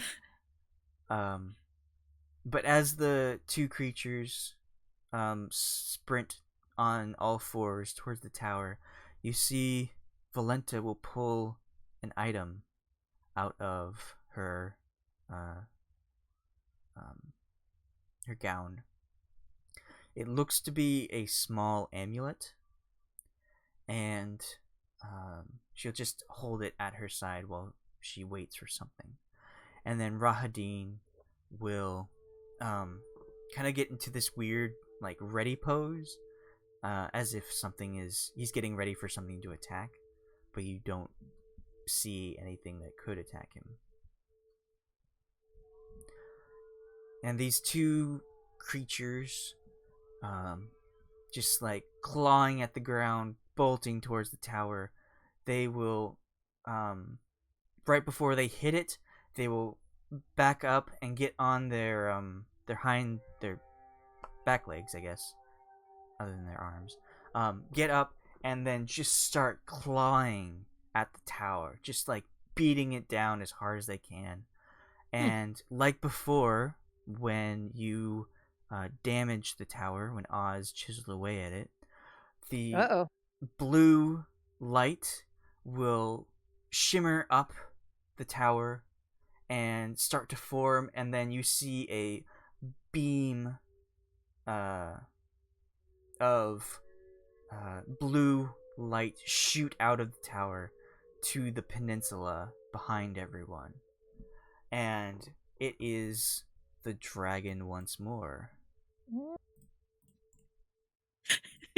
I'm just gonna, like, when I see the dragon, I'm just gonna point at them, like, it's them, not me. Don't hit me. I did nothing. These guys did it. And as it rears back, about to exhale its lightning breath once more, Rahadin will mutter something and look like he's casting an incantation. And just as the dragon starts to blow its lightning breath, it will disappear. And you look over, and the two creatures here will have stopped attacking the tower, and Valenta will walk over to where the dragon once was.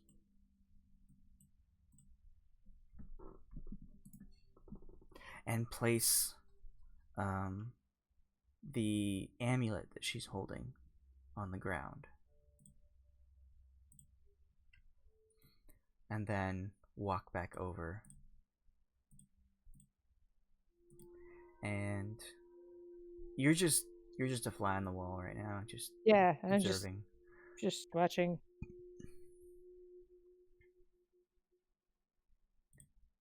Just let me know if you have anything to say or to do.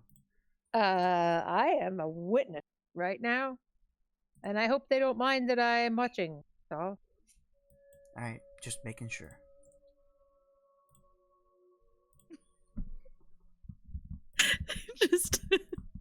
just ask them. So you guys come here often? It worked so well the last time. I am awkwardly trying to look natural.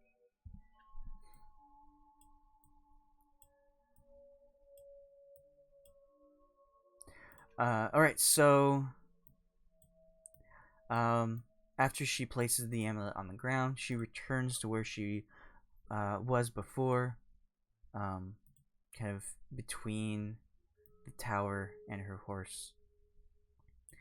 And you see her start to chant something, and she's moving her hands like she's performing a spell. And after a few seconds, you hear the sound of stone and dirt being moved away as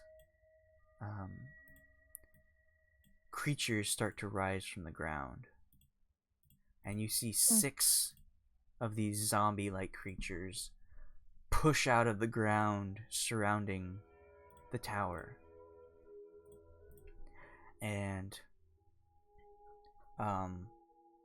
after they get up, she looks to all of them. She looks to you and like chuckles like a and she turns and like waves her hand at her raised zombies.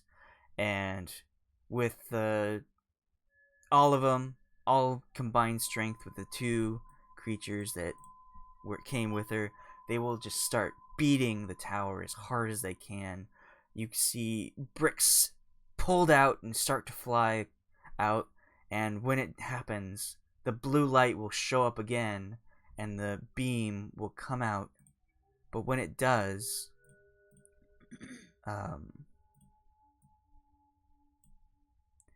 it gets to the place where it once was, where it always appears, and just fizzles before any kind of dragon shows up.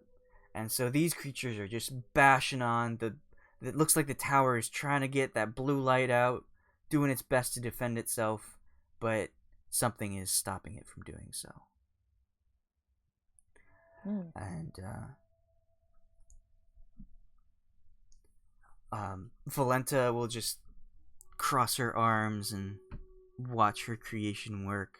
And you look over at Rahadin, and he seems to just be staring at you. Just like watching you. Not watching the tower, not watching Valenta. Just like looking at you.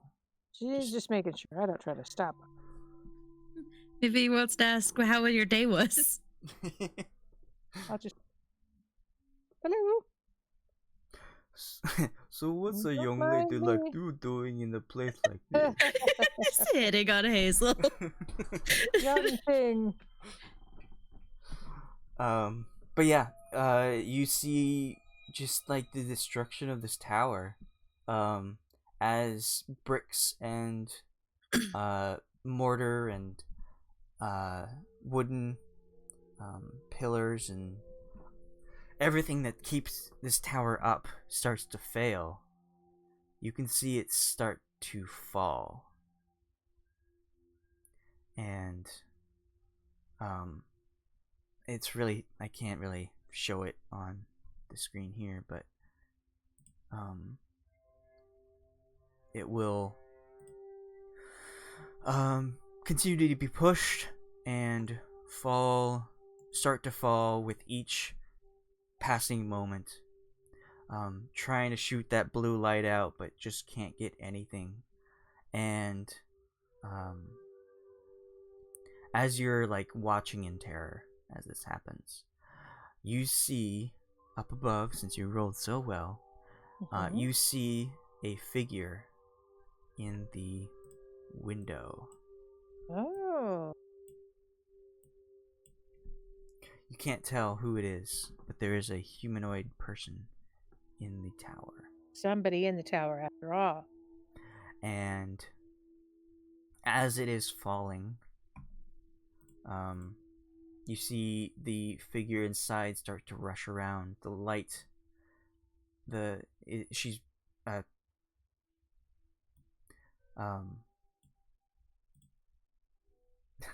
Jeez. The figure is running around, backlit, so you can see like her moving around. You can tell it's a woman since I gave it away. Oopie. And Do I recognize her? Or... Oh, I just see it's a woman. yeah, I mean, you rolled a 19. I'll give you that. But as you see it fall down, you can see her running toward the side that's falling. So towards the lake. It's falling in this direction, and she's running towards that way.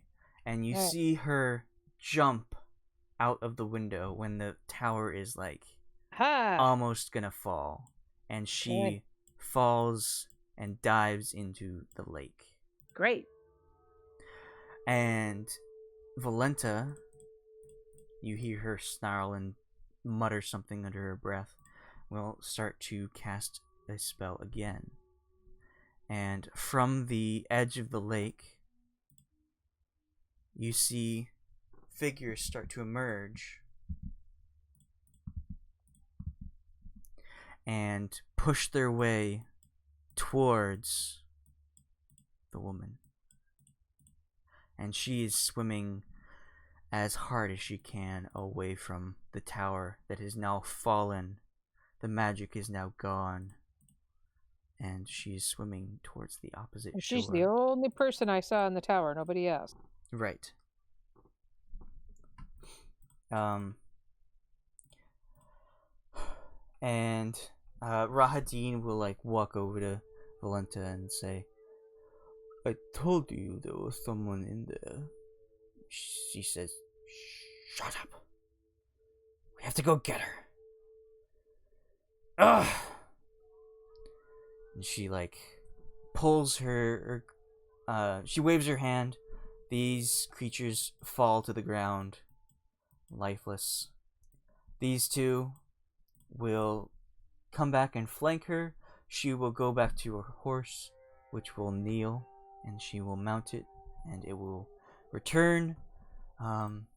Rahadin will mount the flaming horse, and they will run back down the peninsula, and you can see the horses and the creatures following them around the lake in the same direction as your allies went, towards the direction of where this woman is swimming to. Oh, swimming away. Okay. And that is where the other individuals are. Fenn and Oz and the rest will see the tower topple into the lake, and they will see these glowing figures appear at the lakeside and start moving towards the edge of the lake, so that it would be just south of where you were, the far western edge of the lake.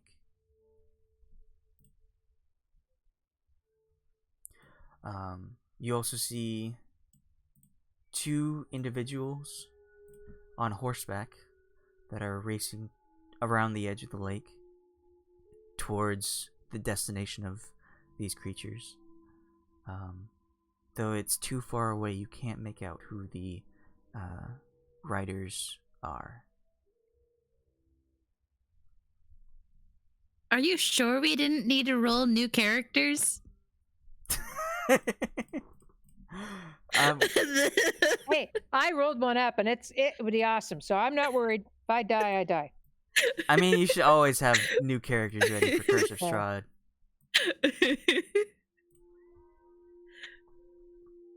This doesn't look good, man. Like, oof. Yeah. So we see the tower has collapsed. We see individuals coming towards us? Yeah, in a sense, on horseback. They are rounding the corner of the lake, in your direction. But they are moving quite quickly because they are on horseback. Great.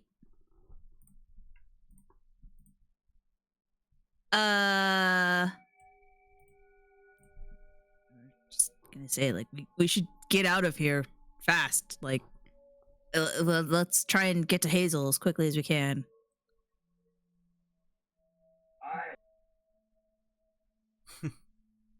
They don't think- see the person in the lake, huh?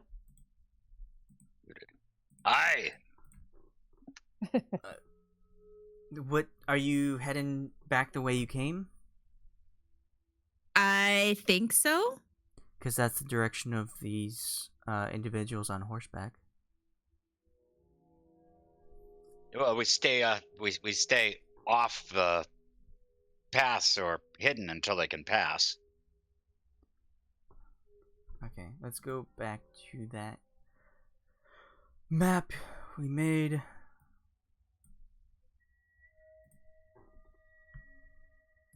Looks like someone's mooning me. I thought it looked like one of those neck pillows. Yeah, that's what I thought. One of those neck pillows or a boppy pillow. All right, so the party is right here. The 5 of you, or 6, and then Hazel is here. The swimmers are going this way, and the horseback individuals are following the path that you made this way.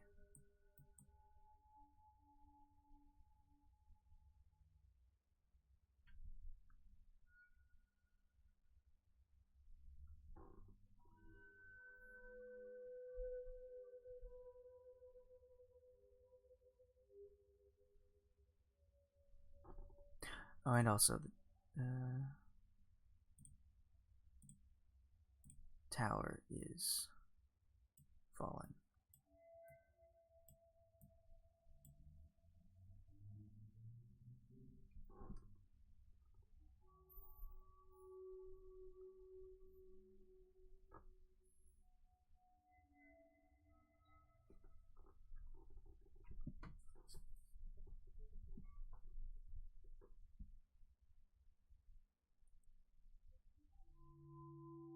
So, what would everyone like to do?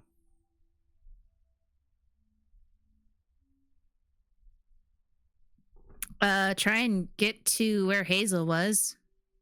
Okay. I think. Well- But try and be as hidden as possible if they're coming near us. So you want to go deeper into the forest to be avoiding detection? I think so. Yeah. Okay. Well then, Oz, Sir Pratchett, Aye. Hume, and Fenn all roll stealth checks. Here's Pratchett. Ooh, an 18. Good job, Pratchett. Here's Fenn. Terrible, Fenn. Just terrible. God damn it, Fenn. God damn it, Fenn. Get on Pratchett's level. Okay, so you're trying to be very stealthy. I'll have Irina and Vasily roll. One of them rolled really well.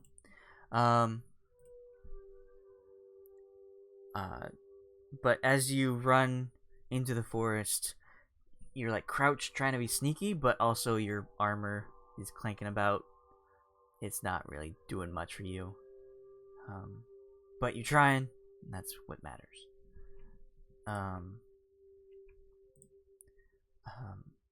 So the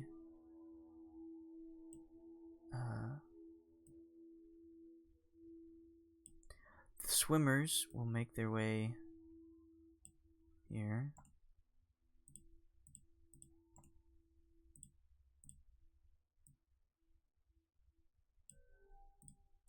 And just in time for the riders to get to that spot. And I want those who rolled stealth to roll perception.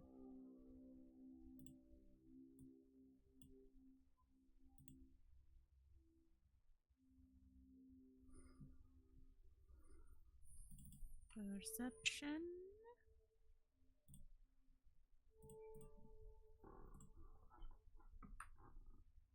Wisdom. Wow. Okay, so Fenn, Hume, and Sir Pratchett are distracted at the fear of what the hell is happening. We just saw a tower that we couldn't get into fall into the lake. But Oz, you are determined to observe everything. And as you are all crouch stealthing, it's clanky, loud, you see that the woman whom you have not met comes out of the lake. There are several faintly glowing, translucent individuals trailing her, and she runs as fast as she can away from them, but manages to run directly into the riders, who have the two crazy four-legged runner creatures grab her and hold on to her, and she struggles to escape, and it's too far away, you can't hear anything. She screams, trying to get away, but the creatures pull her onto the darker horse and hold her down. They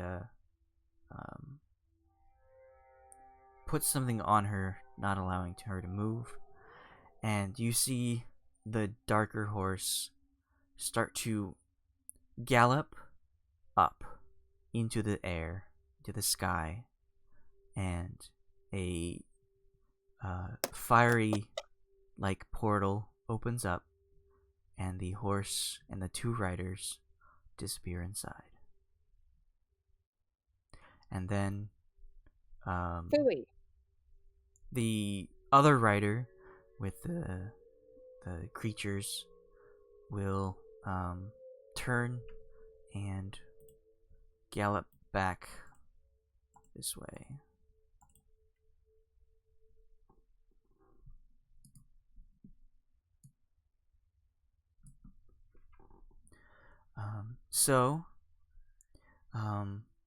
You have eluded capture, or at least being seen, as you run back to find Hazel. Now, between a rock and a hot place,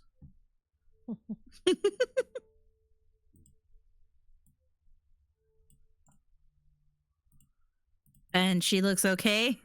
I'm fine. I'm sitting here going, what?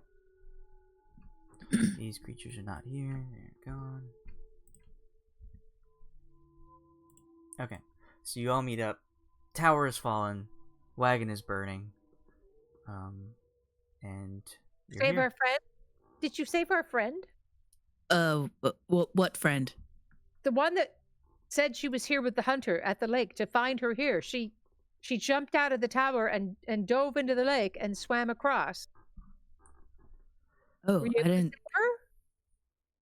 I didn't see anyone in the water. I thought they were after us. We were hiding. No, they were here. They just let me stand here. I stand here and watch the whole thing. It was Strad's wife. They interacted with you? They did not. I didn't feel like I could stop them no matter what they wanted to do. They attacked the tower with these ghouls, and when the dragon came out, like it did with us, she had a little brooch that she set on the ground. Well, I wonder if it's still over there. Did she leave the brooch on the ground, or did she pick it up before they left? You go over there and you can't seem to find it. Okay, well, she put a brooch here on the ground, and whatever it did, it stopped the dragon. So every time they attacked the tower, the dragon couldn't materialize. And down it went. And our friend was in there. I'm sure it was her. And she jumped out and dove into the river before the tower fell. And she swam across. And they got on their horses and went after her. I could see them go around them. Have you met these individuals before? Well, I'm trying to remember her name, you guys. What was the name of that lady? I saw that the horseman caught her. Oh, no. I didn't know who she was, of course. Did they kill her? No, the man just took her away with him. Well, he must have taken her back to Strahd. What does Strahd want? No. Maybe some talking. Again, let's not say his name. It's best to just All right. call him the devil.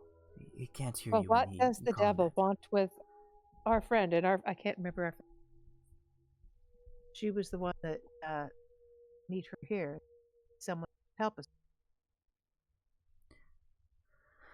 Thea, you got a note? That was You can roll a history check if you want. Oh, but help. okay.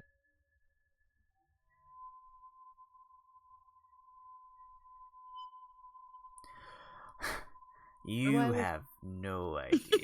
Oh my Who the fuck god! was You're that? like, was that Obviously, I was had that a stroke. Rose or No, I had a stroke and I can't remember nothing. oh, it was Irina. I'm Irina. I'm smelling burnt. It was Irina. Was Does it anyone else Maeve? smell burnt toast? Well, there is that burning pile There's of that wreckage. that fire. Also, Oh. the tower is in the Oh water. yes. Yeah. All right. Well, Right. all we got out of this fiasco is this worthless scroll I picked up on the ground. What? Yeah, take a look at it. Oh no. Oz, Where's the What? scroll? I want to see it. It isn't even a proper spell. Can't you show it to them? Oh, yeah, it's here. It's I under forgot it was in the handout. handout. Tower door. It says handout. Tower no, door. it's not. It's not a that one? handout. It was a page. I will take Oh. you to it here. Well, Oz. See, it isn't even a proper spell. It's This not a looks like spell. gibberish. It's a cube. It's a clue to answer to get into the tower. Are you sure? Yes. Yes, I remember what the tower I door don't know looked about that. like. Well, you don't know, Possibly do you you? could be right. Oz, promise me that next time you find a scroll that you don't understand, you'll show it to someone else. Oh, well, yeah, I might. I might remember. Possibly a witch or a wizard, someone like that. Well, we just got a list of things on the one side, and then there's a list of different spells on the other side. Yeah. Is it Yeah. a shopping list? Maybe. Read I don't Untouched know. to gain new spells. I have no idea what this- Tidal wave is going to need water. Well, it's no use solving it now. The tower's in shambles. Well, you never know, do you? Maybe Maybe the there's like door will well, open. It's magic in it. well, hold on. Didn't you go to like the ethereal plane? I did. And you said there were multiple towers. Yes, there were images of this tower in many. It's as if there were many universes and each one held a different tower. But yeah, there were many, many towers. Well, there you go. Let's just go to the ethereal plane and go into a different tower. Well, you can't go into the ethereal plane, can you? Haven't tried. Hmm. I don't know. How does it work? Do you just Well- like, try really hard? Yes. Yes, you just try really hard and there you go. I did it accidentally the first time.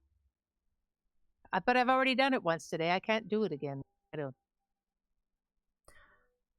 This has been I don't think I can do it. quite the day, hasn't it? We need to find somewhere to camp. I don't know if the shadow of a tower is the best spot, especially after those riders. True. Yes, we should. I do have. I can cast Liam. Oh, yeah, I can cast Liamon's tiny hut. We could rest there. And that will house all of us? I believe It so. sounds 10 kind of people. tiny. It's can house 10 people. Alright, I believe there's less than 10 people here. Yes, What about the horses? they're fine. Great. They're tied up. There's grass around. They can eat. They're good. As long as I don't find whatever that was in the forest again. Yeah, what was up with that guy? He looked really familiar. Like somebody we saw in Valaki. What guy? Is it a guy that I didn't see? There was a guy. Well, okay, so there was like a group of 4 people that showed up, and we hid from them. Mhm. And they just kind of stayed around in our area as we were hiding, and then they were talking. And Mhm. so Pratchett kind of got a little closer to hear what they were saying.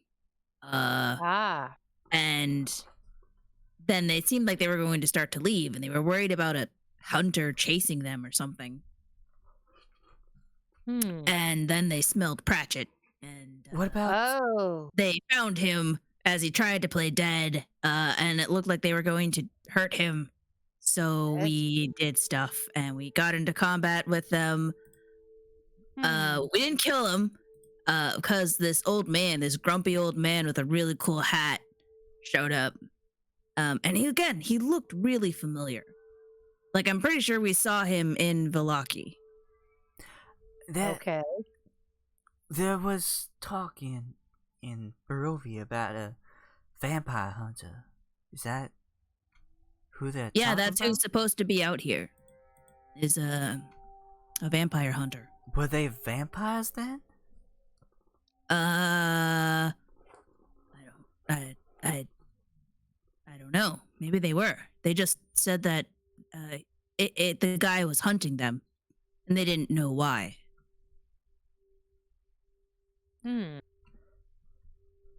The hunter was hunting, I thought.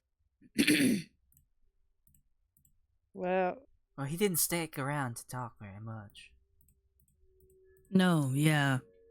But maybe he'll show up. He didn't try and attack us. He was attacking them.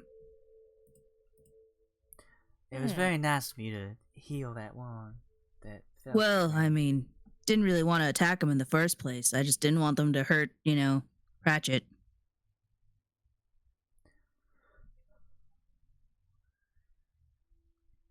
well, I wonder what that was all.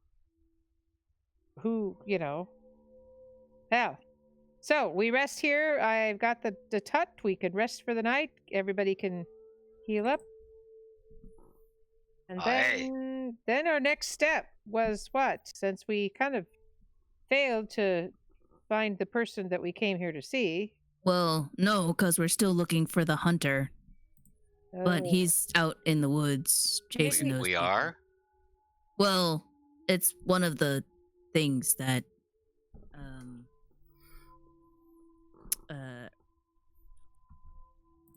what's his name? Oh gosh. we were supposed to find. Yeah, Mordenkainen.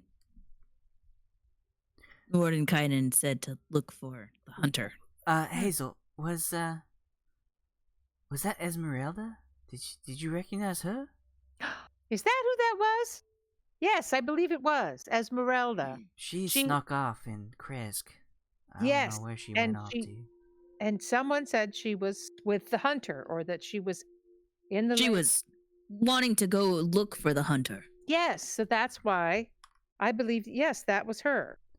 The hunter said she was looking for was the vampire hunter Van Richten. Could Van Richten have been the one you saw in the woods? No? I don't know. Maybe. Maybe. Do you guys know who Van Richten is? He's just a bit of a legend. No one has actually seen him much.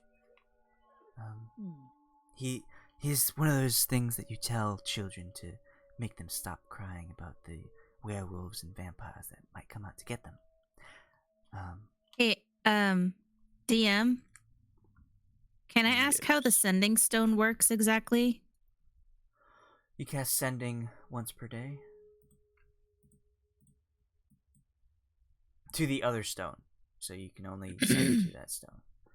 Okay. She's cast the hut. I'm assuming we're in the hut.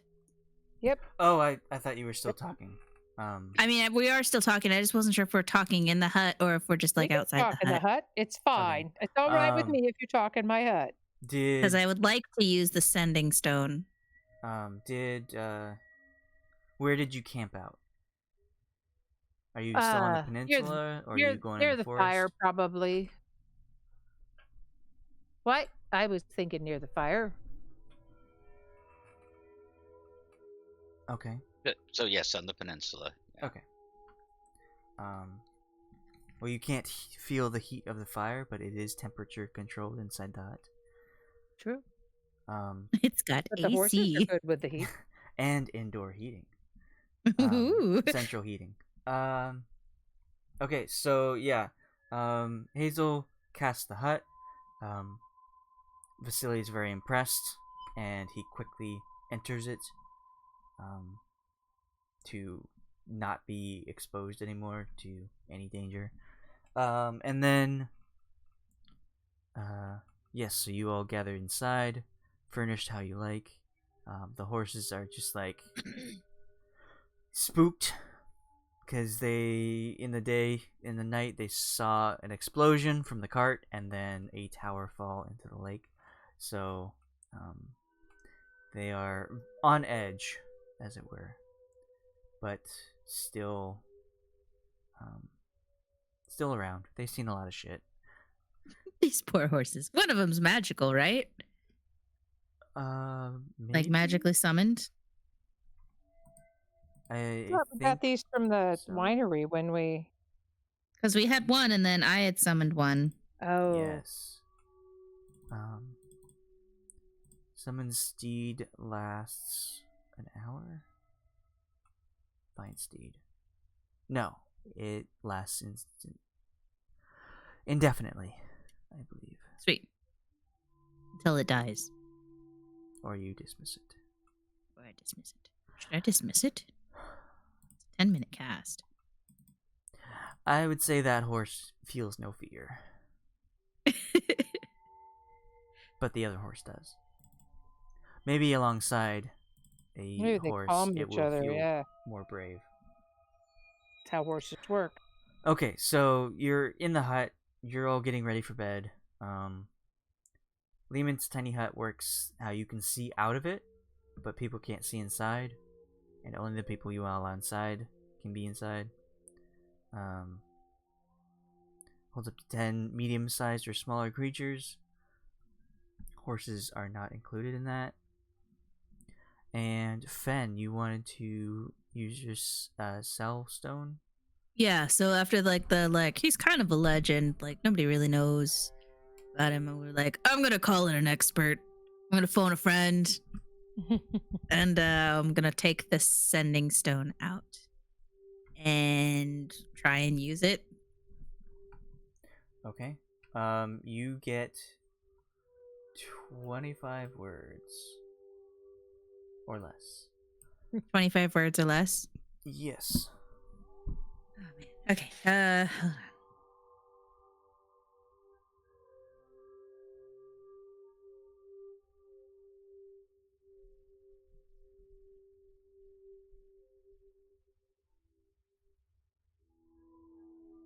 Let me write out what I want to write first.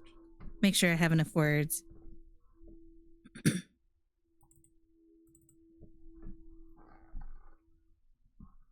Are you still working on the puzzle? I was just having. No. Okay. Yeah, I think we're done. I don't think It's it matters. fun.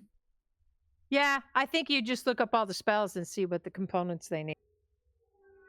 And But then, then you can see like hold person and mage armor both go to iron apparently.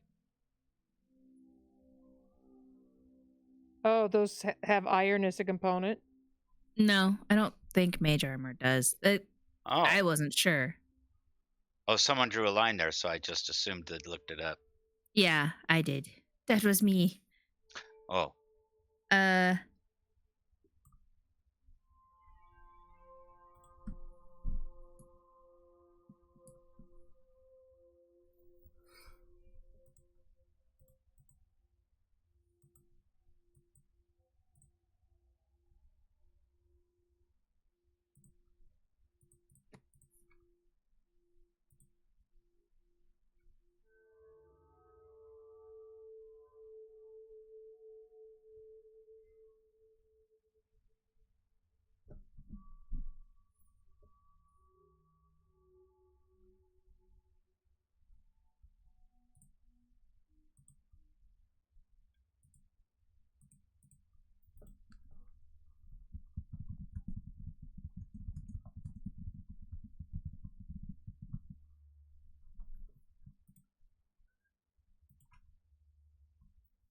All right, I have 22 words. So I use the sending stone. Is it like a text message, or like how does this stone work? No, you cast a sending spell. So in your mind, you send off these words to a certain individual, the other person who has the stone, and then they receive it and can reply. And then once you use the sending stones, you can't use it until the next dawn. Okay. Or they receive it, they just choose not to. Yep. They just left me on red. So my message is, hey, at tower, but was destroyed. Saw grumpy old man with black hat hunting people around lake. What is the hunter's name?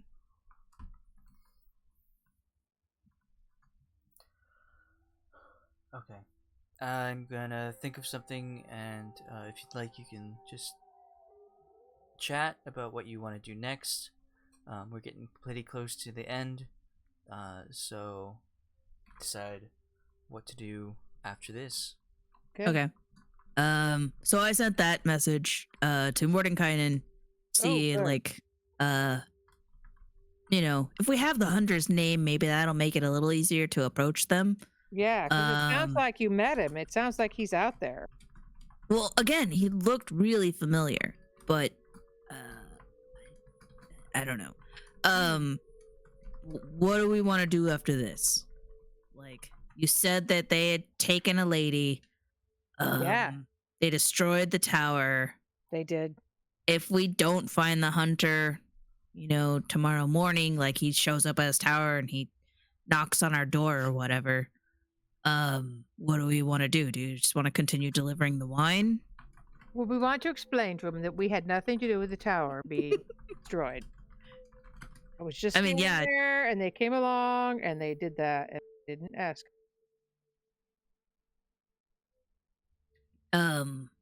But yeah, so what do we want to do? Do we want to deliver wine? Do we want to, Well, I'd like to find that, the halls that they told us about. Halls where the angel told us about a place we could go, that where the people that were created this whole situation. That would good. Me.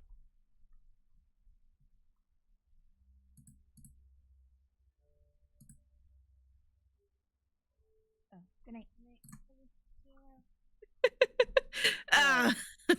I can't send another message, can I? No, not until tomorrow. Dang it. I'll send it in the morning. I'm just like, oh, I just got a response back from my message. He says, what the nine hells? Why did you destroy the tower? Van Richten is going to be pissed. Just make sure the devil doesn't know. Kisses. Oh, jeez. Oh my goodness. We have to explain and we didn't do this. Come on. Well, so I guess this was Van Richten's tower. I'm guessing that's who the hunter is. So Yes, I think so. uh We didn't destroy the tower. well no, but we want to find the hunter and maybe let him know we didn't destroy it.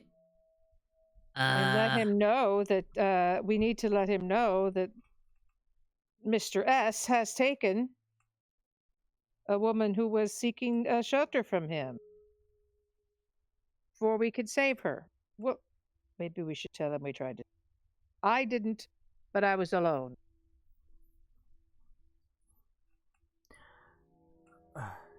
This is quite a mishap.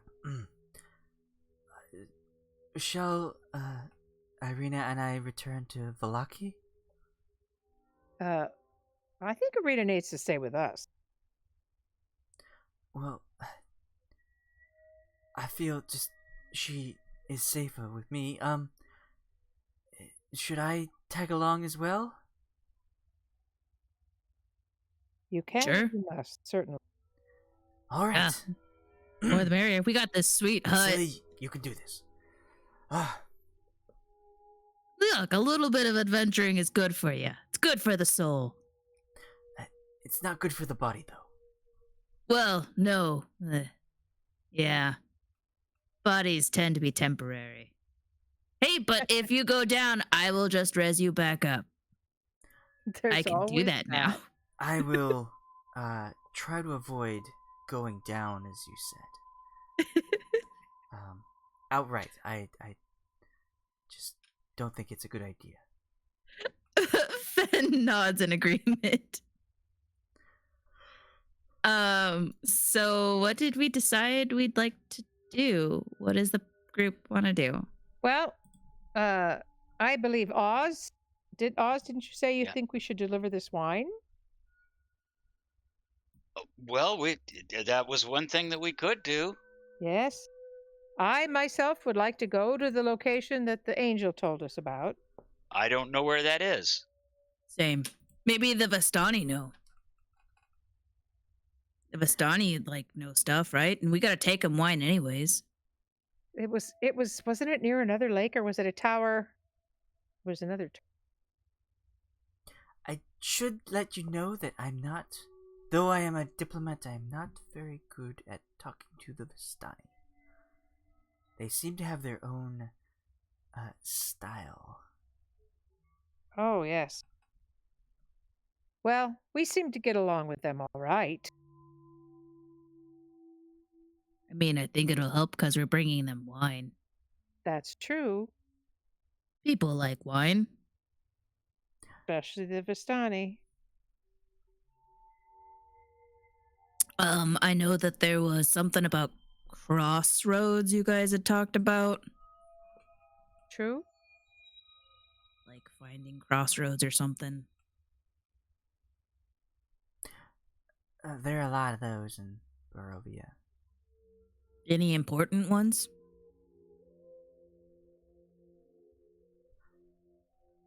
Not that I know of.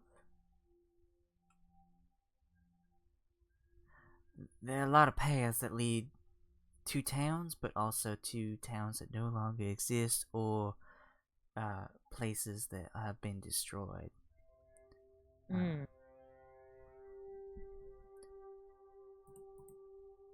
Do I know of important crossroads?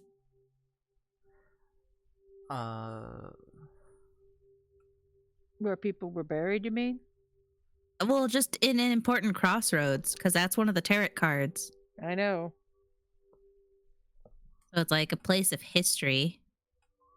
Knowledge of the ancient will help you better understand your enemy. Crossroads of life and death. Among the buried dead. Well, the Argynvost Hope mansion has been ruined. A lot of dead people there. Oh, I heard about that place. Yeah, Mordenkainen talked about it. Said it was pretty cool. I would. We should go there. Is that the place we were already at? No, it's a place of undead. Like, there's a bunch of undead guys there. Like, probably I might see friends or something there. I don't know. I can see why you're so excited about it. Who doesn't? Who doesn't want to go hang out with the undead? Well, most people actually, dear. That's all right. That's all right. I don't expect you to understand. There's also the town of Berez, but that's underwater now. The devil flooded it many years ago, so I've been told. Why? They dishonored him. That is why so many people in Vallaki, Kresk, and Barovia fear just being nice to him, because what happened to Berez, they don't want to happen to their town. I believe that someone insulted him directly, and instead of just taking care of that one person, he destroyed the entire town. He flooded the river, and yeah, it's now underwater. That seems a bit harsh.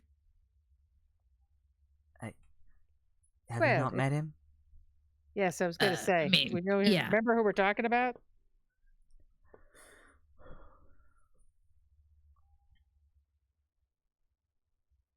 But still, I mean, like, take down the person that insulted you, or, hit that person and their family, but not the entire town. My goodness. No. Terrible. There was that, the incident with the, cathedral, St. Andrew's, in Vallaki. Oh, yeah. He was kind of mad at you for that. Well, He seems to misdirect his anger on other people. Is there, like, a counselor or anything in Vallaki? Like, maybe he needs a counselor, like, or a therapist. I think a therapist. I think that person probably would be too depressed to keep their job. Because everyone would want to talk to them. Next character. Counselor? Counselor.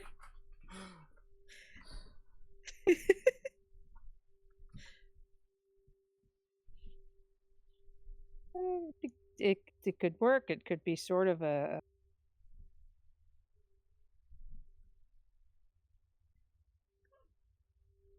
chemistry person. Does. It's like what is it? alchemist? The school counselor? Oh. It's like, so here's what you gotta do to prep for college. Yeah. You're gonna need to study this for your SATs. I'm gonna need you to talk about your feelings, okay? Just let it out. Just do a whole Dr. Phil. Now this man flooded an entire town. Now what made you do that? What made you think you could do that? How's that working out for you?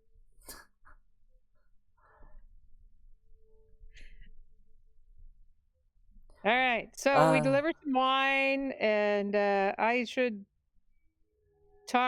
look at my notes or something to see if I can remember where we need to go for the people the angel told us about. That creatures or the people, though the beings who started this whole mess, created the whole. There's information in the quest log. Okay, in your handouts. That also is. That location also seems to match some stuff from Carol.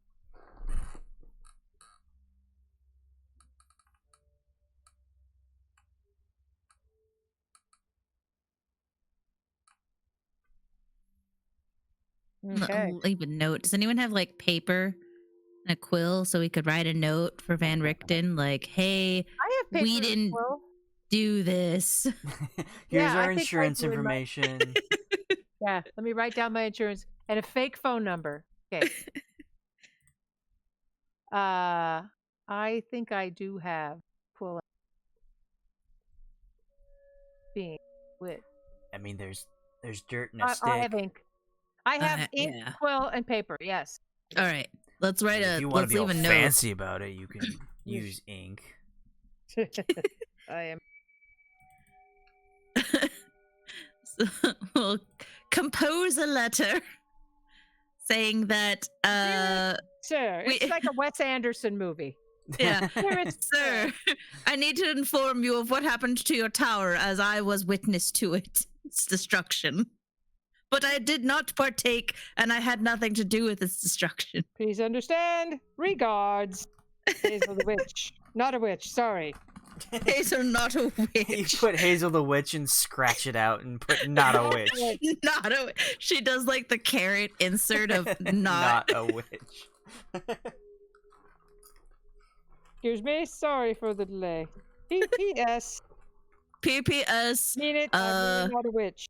Mordenkainen sends his love. Regards. He said kisses, so Yeah, he said kisses. P.P.P.S. I'm not suggesting your sexuality or that you have a relationship with Mordenkainen. Please don't infer that from my thank you. I'm backing away now. And then Fed's like, PPPPS. You're writing on the back of the parchment now. Were you in Valaki? All right. It was like a missed meet cute. Right. I'm assuming we're leaving in the note saying that it's like who Yeah. showed up. You Yeah. know who showed up, Yeah. Yeah. and that there was a person in it. And they took away. We tried our best to save her, but she was taken. It was beyond our limited abilities to stop what was happening. Literally stood here. If only, if only the puzzle for your door hadn't been so complicated. Not Really, this is your fault. Not saying. Anyone have it's more just- parchment? I'm running out of room. Yeah, we're running out of. It's like 10 sheets. It's gonna read this is like these people are insane. Saying you might have a simpler puzzle for the door and not a dragon. Just a suggestion. Get better security. And when you go to leave the note for him, you go to the collapsed tower and nail it to the door that's fallen over. Kind of lean it up on the thing and kind of awkwardly down. Here's So he'll understand that, right? Like he's got it. maybe. Okay. Anything else? You Think. Nope. think you're gonna head to the Vistani afterwards? Next. Probably, yeah. That's Yeah. what wine is for, and it's going to go bad if we keep screwing around. It's going to the vinegar. Gonna what? Turn into vinegar or whatever. Yeah. Is that what happens to wine? Yeah. Eventually, I mean, Delicious, delicious vinegar.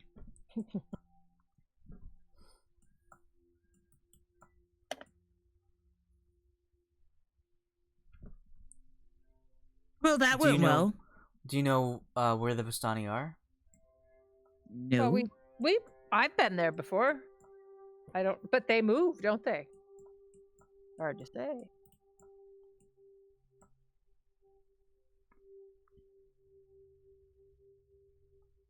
That's a problem future us will take care of. We're not too concerned about that right now.